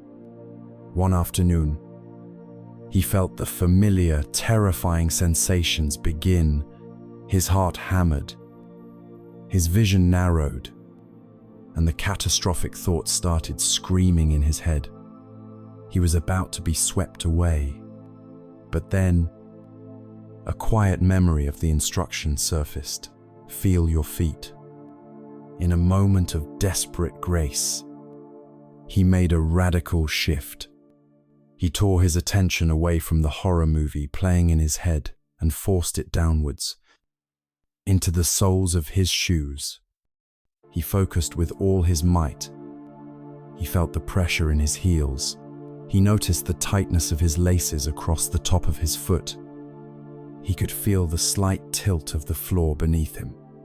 He pressed his toes down, feeling the solid resistance of the ground. He was no longer in the imaginary future of a hospital emergency room. He was right here, standing on a solid floor, in a non-threatening room. This simple, radical shift of attention from the story of his fear to the physical reality of his body acted as an emergency brake. The feedback loop was broken. His mind, deprived of the fuel of his belief, slowly began to run out of steam. The terrifying thoughts were still there, but they seemed more distant, less believable. His breathing, no longer a subject of panic, began to deepen on its own. He had found his anchor. The ground beneath his feet had saved him from the storm in his mind. This is the gift of the body. It is our ever-present refuge, our anchor in the now. It is the place we can always come home to when we are lost in the ghosts of the past or the phantoms of the future. The practices of attending to the breath and scanning the body are not just techniques. They are acts of love. They are how we care for and honor the one faithful companion who will be with us for our entire journey. When we learn to inhabit our body with this kind of stable, grounded, and kind presence, we build a safe harbor within ourselves. We cultivate an inner resilience that is not dependent on external circumstances. From this safe harbor, we gain the courage and the stability to venture into more difficult waters. We can begin to turn our compassionate attention toward the ghosts of the past, the unresolved memories and wounds that are stored not just in our minds, but in the very tissues of our bodies. With the body as our anchor, we can now begin the delicate and courageous work of healing the past. We have learned to anchor ourselves in the firm, reliable truth of the present moment. We have felt our breath as a refuge and our body as a home. This practice of embodiment is not an escape from life. It is the very training that gives us the strength and stability to face life's most difficult truths. With our feet planted firmly in the safety of now, we find we have the courage to turn and look at the ghosts of our past. All of us carry memories that are not yet at peace. We have locked rooms in the houses of our hearts, rooms filled with old wounds, regrets, and sorrows. We avoid these rooms, terrified of the pain they contain. This practice is about learning how to gently, lovingly open those doors and let the fresh air and light of our present moment awareness begin to heal what's inside. It is important to approach this work with the utmost care and gentleness for those carrying the weight of significant trauma. These explorations are often best undertaken with the compassionate support of a qualified therapist or guide. What we will explore here is an orientation, a way of beginning to change our relationship with the past, transforming it from a source of ongoing pain into a source of wisdom and compassion. We must first understand the nature of a difficult memory. An unresolved, traumatic memory is not like a neutral file stored neatly in a cabinet in our brain. It is a live pocket of the past that is trapped in our nervous system. It holds not just the story, but the full emotional and physical charge of the original event. This is why, when the memory is triggered, it doesn't feel like we are remembering something. It feels like it is happening all over again. Right now, our heart pounds, our stomach clenches, and we feel the same fear, anger, or helplessness we felt then. This is the cycle of re-traumatization, where the past continuously bleeds into and poisons the present. The path of mindful healing breaks this cycle. It is not about forcing ourselves to relive the trauma. It is about learning to approach the memory from the safety of our grounded, present self and offering it small doses of our awareness, allowing the stored energy to gently discharge. The key is to never abandon our anchor in the present. The practice begins, always, by establishing your safe harbor before you even think about the difficult memory. Bring your full attention into your body. Right here, right now. Feel your feet solid on the floor. Feel the support of the chair beneath you. Feel the gentle, steady rhythm of your breath. Remind yourself, I am here, in this room, in this present moment. I am safe. This is your anchor. You must never let go of this anchor. Now, instead of plunging into the entire painful memory, you invite just a tiny piece of it into your awareness. Perhaps it is just a single, static image, or just the title you would give that memory. Like the title of a movie, you are not pressing play. You are just looking at the movie poster. As you bring this small piece to mind, you will likely feel an immediate echo in your body, a tightness in the chest, a knot in the stomach, a wave of heat. This is the stored emotional charge. Your work is not to get lost in the story. But to keep your attention on this physical sensation in your body, breathe with it. Surround it with the spacious, kind awareness you have been cultivating. And then, and this is the most crucial step, you intentionally swing your attention back to your anchor. You return your focus fully to the feeling of your feet on the floor, or the sensation of your breath. You rest in this safety until your nervous system feels settled again. This process is a gentle rhythm for a moment. You touch the difficulty. You notice its physical echo. Then you return to the safety of your anchor. Touch and return. Touch and return. It is like letting steam out of a pressure cooker, a little bit at a time. You are not reliving the event. You are meeting the residue of the event with the resources of your present adult consciousness. With each cycle of this gentle pendulation between the past memory and your present safety, the memory's emotional charge is slowly, safely metabolized. It begins to lose its power to hijack you. Consider the story of a woman named Sarah, who carried a deep wound from a bitter argument with her beloved sister many years ago. Harsh words were exchanged, and tragically, her sister passed away before they ever had the chance to reconcile. The memory of that final, angry conversation was a locked room in her heart. Whenever she thought of her sister, the memory would play out with its full, toxic charge of guilt and shame, making her feel physically ill. She couldn't look at old photographs without this wave of agonizing regret washing over her. Through a mindfulness practice, Sarah learned this gentle way of healing. She would begin each session by deeply connecting with her breath and the feeling of her body in the chair, establishing her safe harbor. Then, instead of replaying the entire argument, she would simply allow an image of her sister's face to come to mind.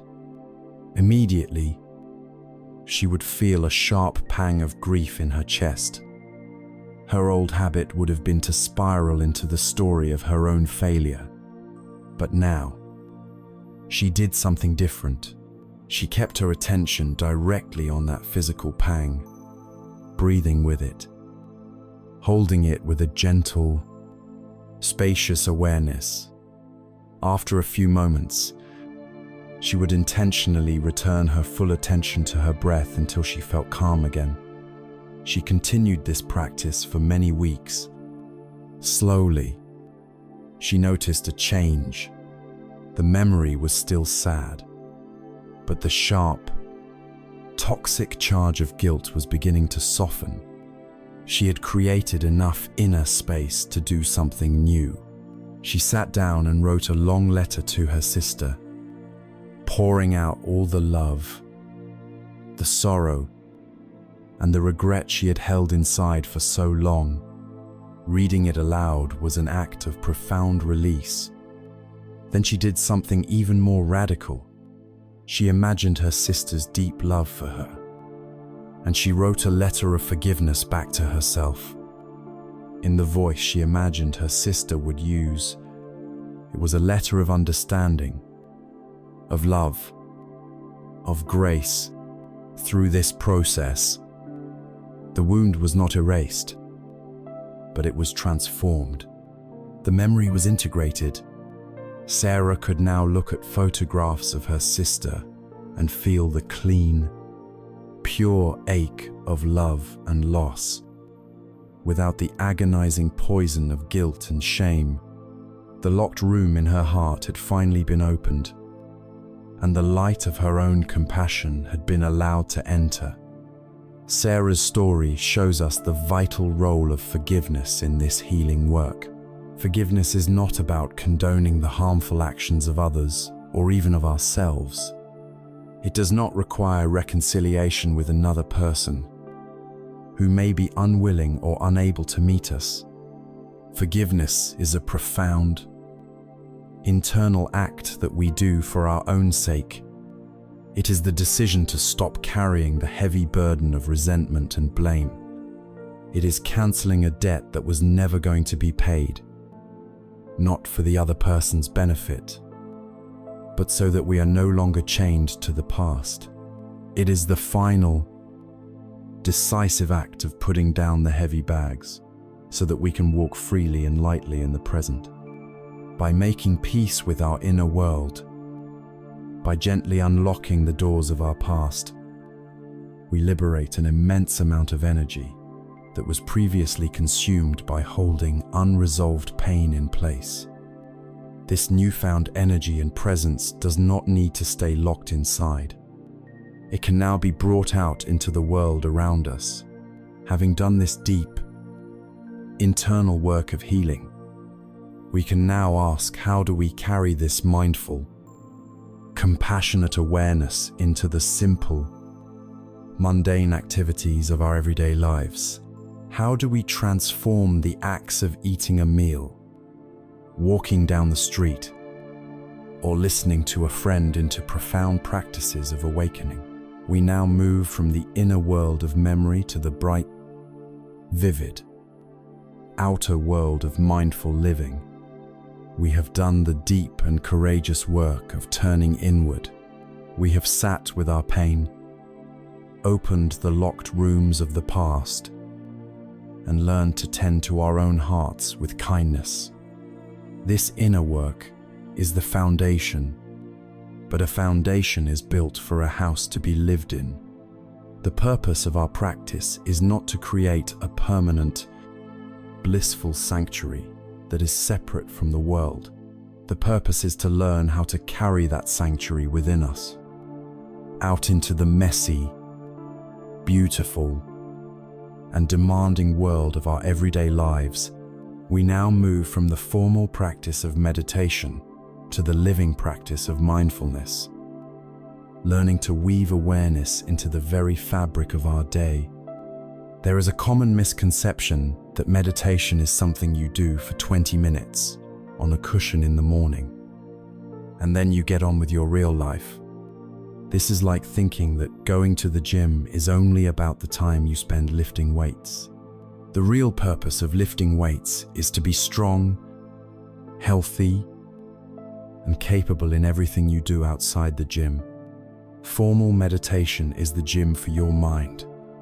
It is where you build the muscle of attention, presence, and compassion.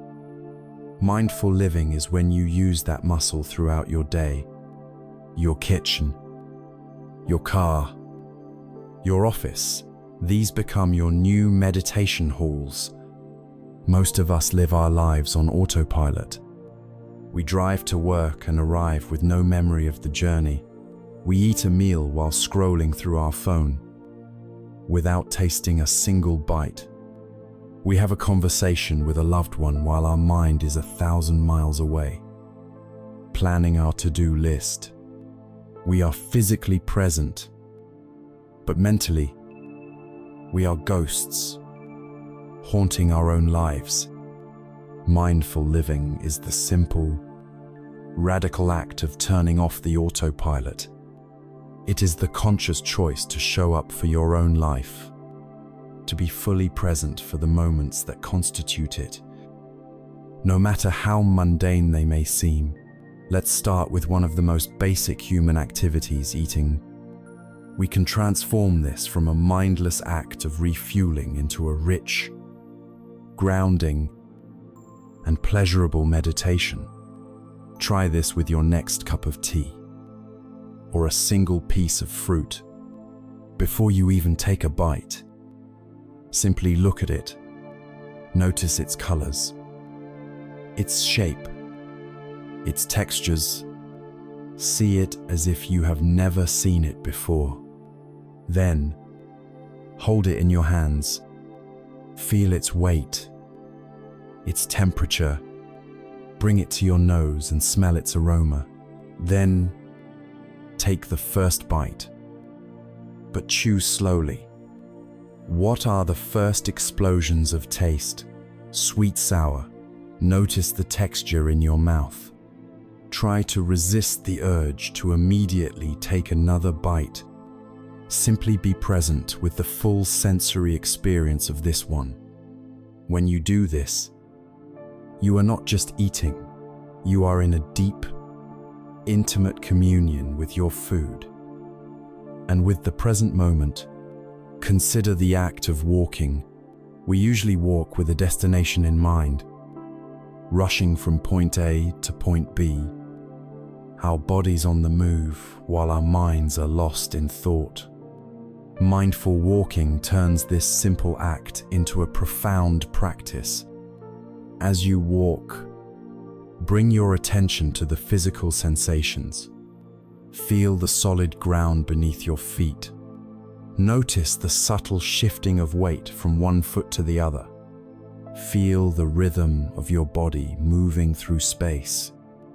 You don't have to walk in slow motion. You can walk at a normal pace. The only change is that you are present for the experience. You are inhabiting your body as it moves. A walk to the car, a trip down the hallway at work, each step becomes an opportunity to come home to yourself. The great Zen master Thich Nhat Hanh gave the most perfect teaching on this subject. A student asked him, "What is the mindful way to wash the dishes?" He replied, "While washing the dishes, you should only be washing the dishes." At first, this sounds absurdly simple, but within it lies the secret to a peaceful life. He explained that normally, we wash the dishes in order to have clean dishes. We see the task as a nuisance, an obstacle to be overcome as quickly as possible, so we can get to the good part of our evening, perhaps enjoying a cup of tea. But while we are impatiently washing the dishes, our mind is in the future, with the tea, and when we finally get to drink the tea, our mind will likely have already rushed on to the next thing, what to watch on television. What we need to do tomorrow, we are never where we are. Our entire life becomes a series of obstacles to get through. The mindful way, he taught, is to realize that the purpose of washing the dishes is to wash the dishes. It is to be fully present with the experience, to feel the warmth of the water on your hands, to smell the scent of the soap, to feel the smooth, satisfying surface of a clean plate, to be fully aware of each movement.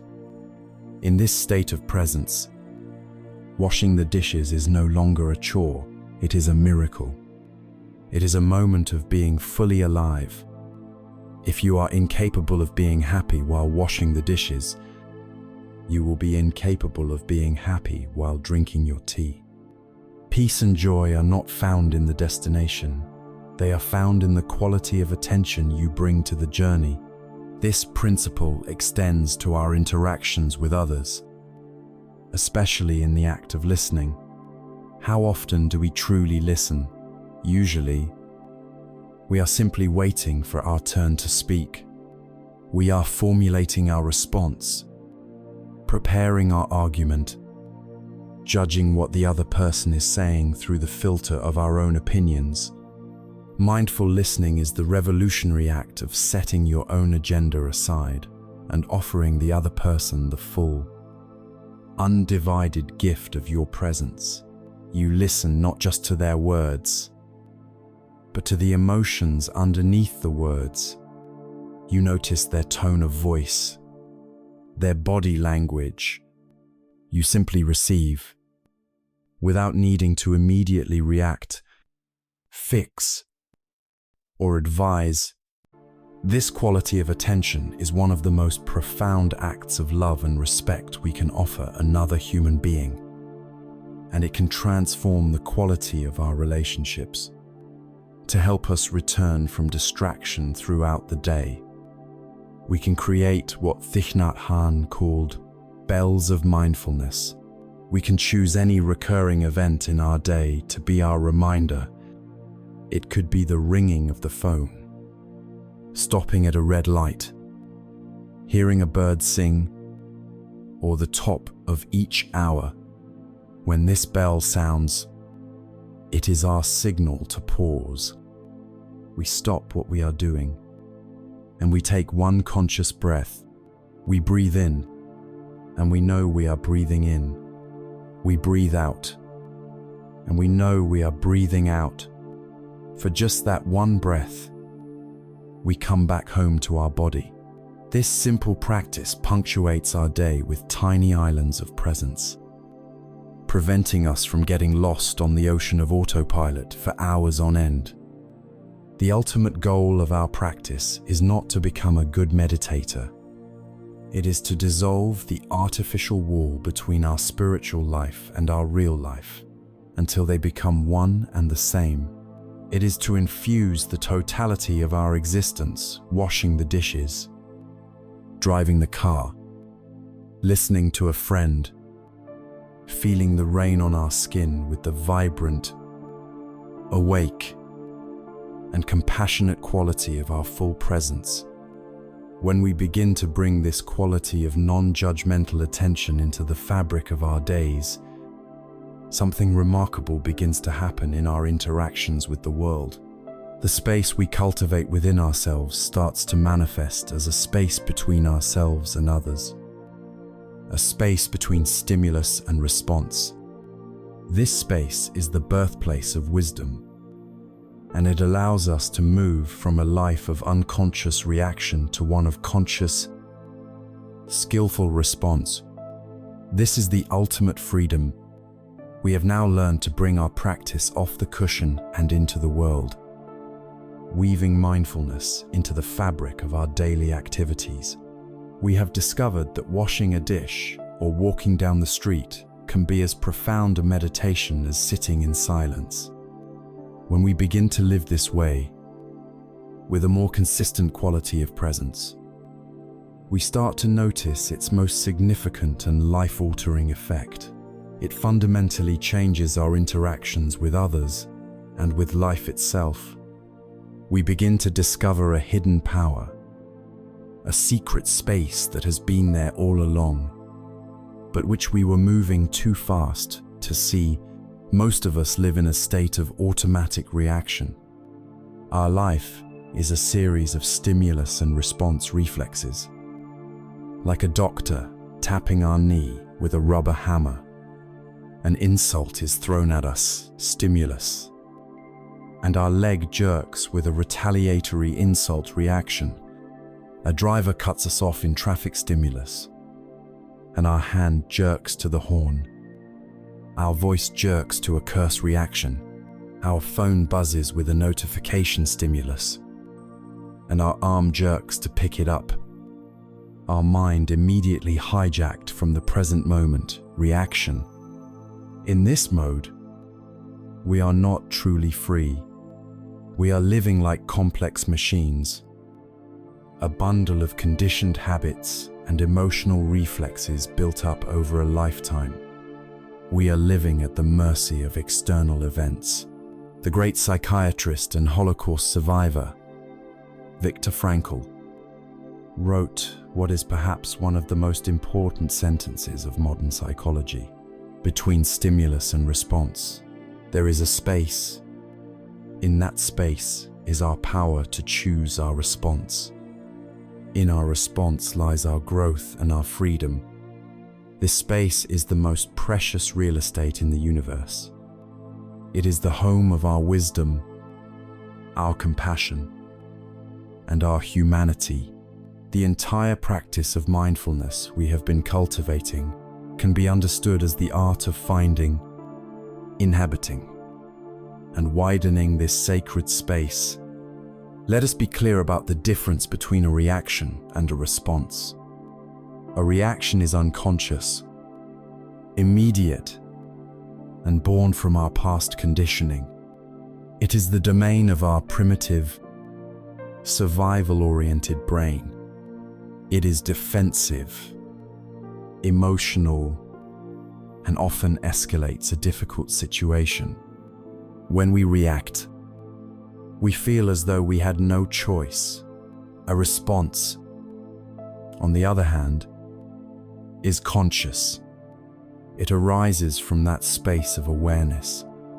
It is intentional, and it is informed not just by the immediate emotion, but by our deeper values. A response seeks to be effective, compassionate, and skillful. When we respond, we feel a sense of agency and integrity. A reaction is a spark hitting gunpowder. A response is a spark landing on cool, damp earth. So how do we cultivate this space? This sacred pause. In the heat of the moment, the most powerful and practical tool is the one that is always with us, the breath. The conscious breath is the emergency brake for the runaway train of reactivity. The practice is to train ourselves so that when a powerful stimulus hits, our new, conditioned reflex is not to lash out, but to take one single, conscious breath. That one breath is the space Viktor Frankl spoke of. It is a moment of profound power. It breaks the hypnotic spell of stimulus reaction and allows our wise, adult mind to come online. Our embodied awareness, which we have been practicing, acts as our early warning system. We feel the heat of anger rising in our chest. We feel the clenching in our gut, and we recognize these as signals not to react, but to pause and breathe. Let us see how this transforms a life through a simple story. Imagine a mother named Maria. She has had a long, exhausting day at work. She is tired, stressed, and her patience is worn thin. As she is preparing dinner, her young child, running through the kitchen in a moment of playful carelessness, catches the edge of the table and knocks a full glass of milk to the floor. The glass shatters, and milk spreads everywhere. This is the stimulus. The old, reactive Maria would have exploded instantly. The first arrow of the mess would have been followed by a volley of second arrows, a surge of anger, a sharp, loud voice. What is wrong with you? Look at this disaster. Can't you ever be careful? Go to your room.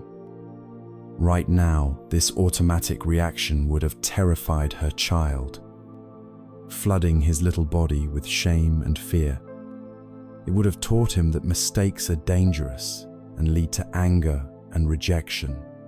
And later that evening, Maria would have been left with a second arrow of her own, the bitter taste of guilt and regret for her harshness. But this is a new Maria, a Maria who has been practicing mindfulness. The stimulus is exactly the same, the crash, the mess, the initial jolt of adrenaline and frustration. The first arrow is also exactly the same, but something different happens. In the split second after the crash, she feels the familiar heat rise in her chest, the urge to yell tightening her throat. But instead of obeying that urge, she does something new. She takes one deliberate breath, in and out. In the sacred pause created by that single breath, her entire universe shifts. Her wise mind has a chance to enter the room. She looks down and sees not a bad child who has made a mess. She sees her small son, his eyes wide with fear. On the verge of tears, she sees not a personal attack or a catastrophe, but simply spilled milk and broken glass that can be cleaned up. In that space, her deeper value to be a kind, loving, and patient mother becomes more important than her immediate, fleeting frustration. She exhales the tension. She gets down on her son's level, making eye contact. And from that space of wisdom, our response emerges. "Oo," she says, her voice calm. "That was a big accident. It's okay. Don't worry. Let's get a towel and some paper to clean it up together. I'll get the glass. You can help with the milk." Look at the difference. The child, instead of learning that mistakes are unforgivable, learns that accidents happen and can be managed with teamwork and love. The parent-child bond is strengthened, not damaged. And Maria, instead of feeling guilt and regret, feels a quiet sense of integrity. She has acted in alignment with the person she most wants to be. She was not a slave to her anger. She was the master of her response. This is the freedom that the practice offers us. It is not freedom from feeling anger, frustration, or irritation. The first arrow will always come. The freedom is in not being a slave to those initial feelings. The freedom is the ability to feel a powerful wave of emotion arise and to let it pass through you without it dictating your words or your actions. It is the power to choose. We can choose to build a bridge of connection, or we can choose to burn it down with a reactive word. We can choose to add more peace to a situation, or we can choose to add more conflict. This journey we have been on, from being fused with our emotions, to learning to observe them, to deconstructing the stories of our thoughts, to finding this sacred pause, is a path of progressive liberation. It is a journey from being a creature of instinct to becoming a truly conscious human being. When this way of being becomes more stable, when we can meet both the pleasant and the unpleasant experiences of life with this same spacious, non-reactive awareness, we begin to touch upon a profound state of inner balance. This is not a fleeting state of peace that depends on things going our way, but a deep, abiding quality of the heart that remains steady even when the world is in turmoil. This is the culmination of our practice, the final divine abode, the unshakable peace of equanimity. We have walked a long and winding path together. We have journeyed through the fiery plains of anger and the deep oceans of sadness. We have faced the whispering ghosts of fear, the bitter poison of jealousy, and the heavy cloak of shame. We have learned to see our thoughts as passing clouds, to find the sacred pause between stimulus and response, and to touch the earth of the present moment as our ultimate refuge. Now, having cultivated this landscape with mindfulness and compassion, we arrive at the summit. From this high vantage point, we can experience the fruit of all our labor. We can begin to taste the final of the 4 divine abodes, the pinnacle of inner balance and wisdom. We arrive now at upekkha, or equanimity. Equanimity is perhaps the most subtle and profound quality of an awakened heart. It is also the most easily misunderstood. We often confuse equanimity with indifference, apathy, or a kind of stony, detached coldness. But equanimity is the very opposite of this. Indifference is a closed heart. It is a state of not caring, a form of aversion that says, "This doesn't matter to me." Equanimity is a radically open heart, a heart that cares so deeply and loves so boundlessly that it is no longer thrown off balance by the changing tides of life. It is not passivity It is a state of immense, quiet strength.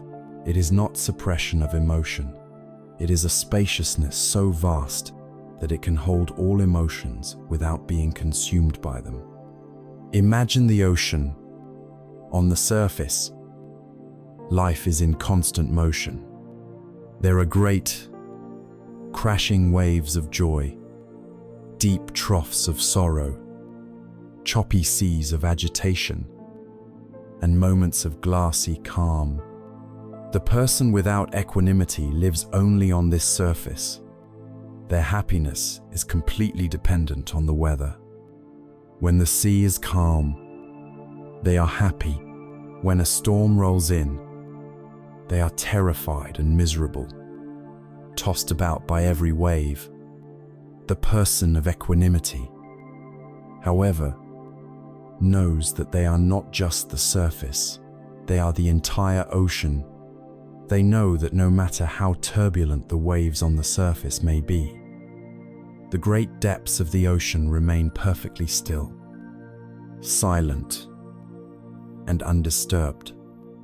Equanimity is learning to rest in this deep, unshakable stillness within, while still being able to experience the full range of life's weather on the surface. This unshakable balance is developed through our ability to wisely navigate what Buddhism calls the 8 worldly winds.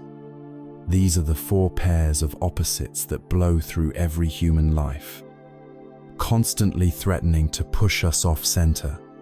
They are pleasure and pain, gain and loss, praise and blame, and fame and disrepute. Think of your own life. When you experience physical or emotional pleasure, you feel high.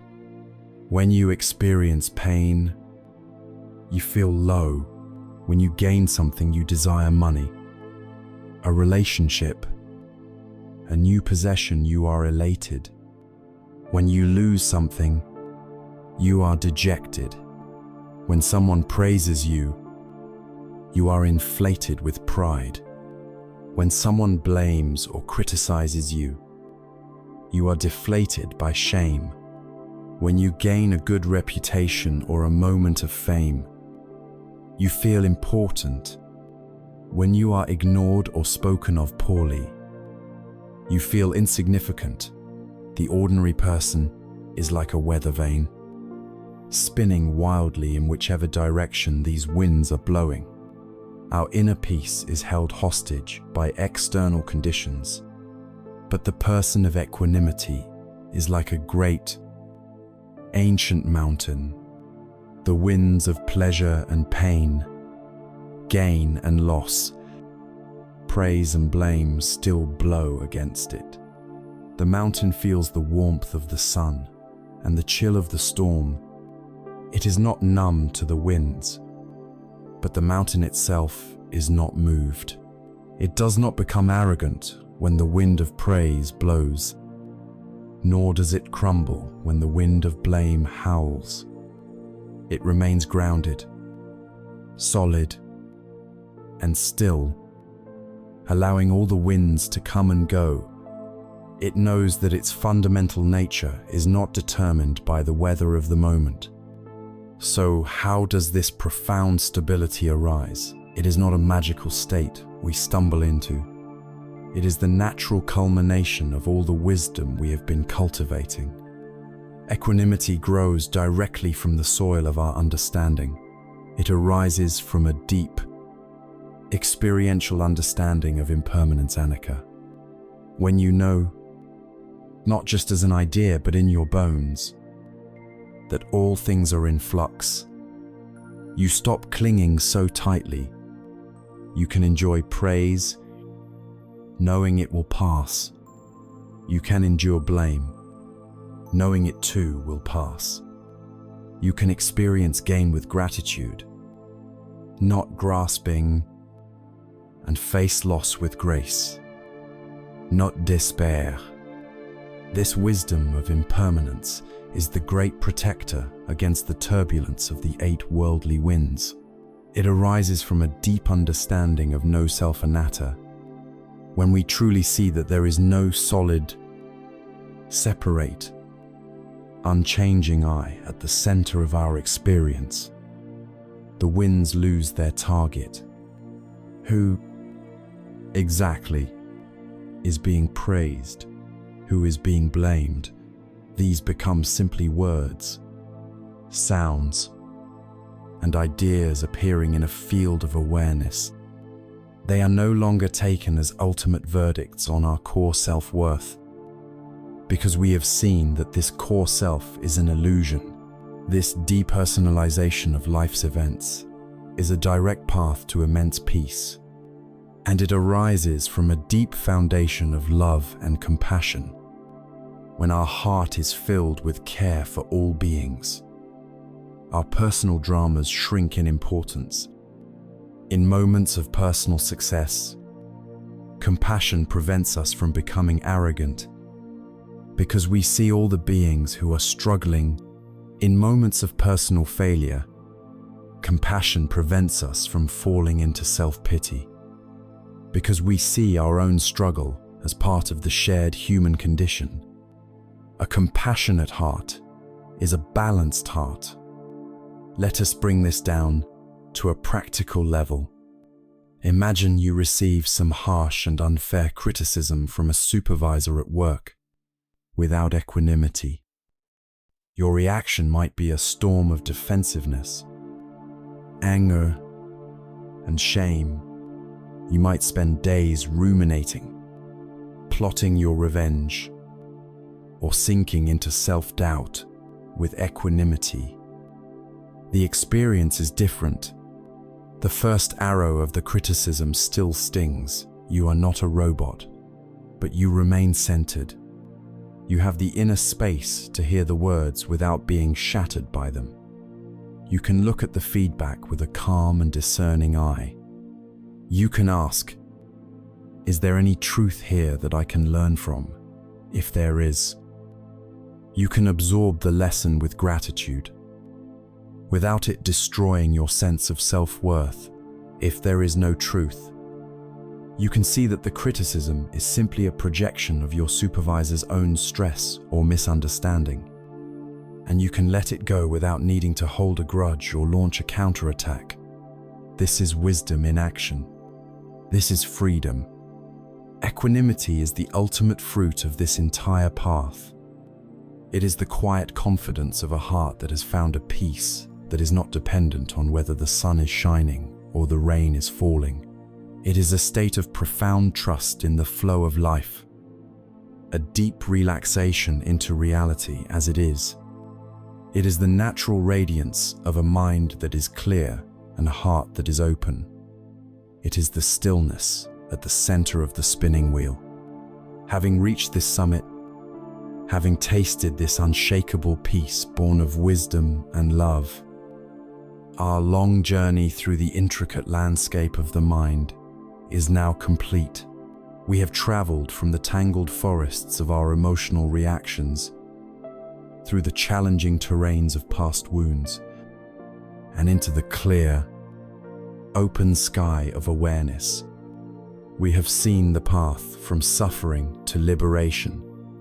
Now, all that remains is to gather the precious jewels of wisdom we have found along the way, to look back upon the path from this high and peaceful vantage point, and to carry its essential message forward into every remaining moment of our lives.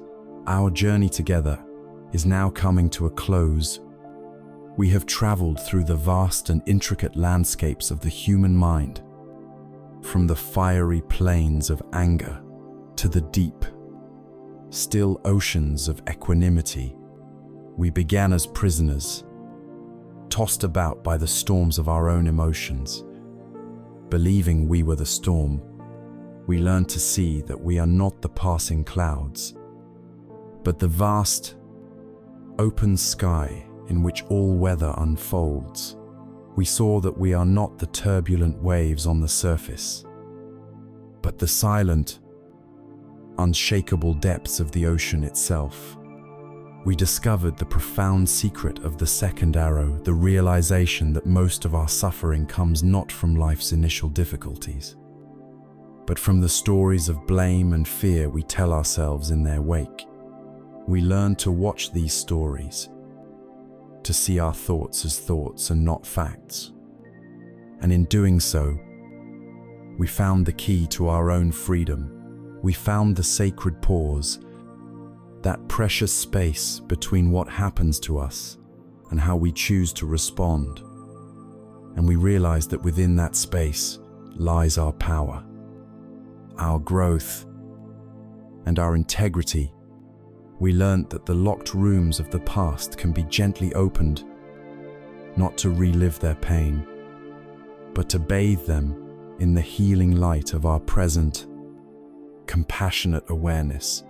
If there is one essential truth to carry forward from our time together, let it be this: peace is not a destination you arrive at when all your problems are solved. It is not something you acquire when you finally create a perfect, frictionless life. That life does not exist. Peace is a skill you cultivate within. It is the inner capacity to meet the inevitable pains and pleasures of this world with wisdom, grace, and an open heart. It is not the absence of storms, but the discovery of an unshakable anchor in the midst of the storm. It is the realization that the calm you seek is not somewhere out there, but is the very nature of the sky of awareness that you already are. You have now seen the map of the path from suffering to freedom. The tools are in your hands. The wisdom is already within you. This is not about becoming a perfect, passionless being. It is about becoming a perfectly human one, alive and awake to the full spectrum of your experience, but no longer a slave to it. There will be days when you forget. There will be days when you react, when you get lost in a story, when you are swept away by the winds of praise and blame. That is part of the path. The practice is not about never falling down. It is about learning to get back up with ever-increasing kindness and grace. It is about gently and without judgment, beginning again. So, come back. Come back to the feeling of your feet on the floor. Come back to the simple, miraculous rhythm of your own breath. Come back to the silent, spacious awareness that is your true home. The journey of a lifetime happens in the small steps of each present moment. Walk on with courage, with curiosity, and with a profound kindness for yourself and for all those you meet along the way. May you be happy. May you be peaceful. May you be free.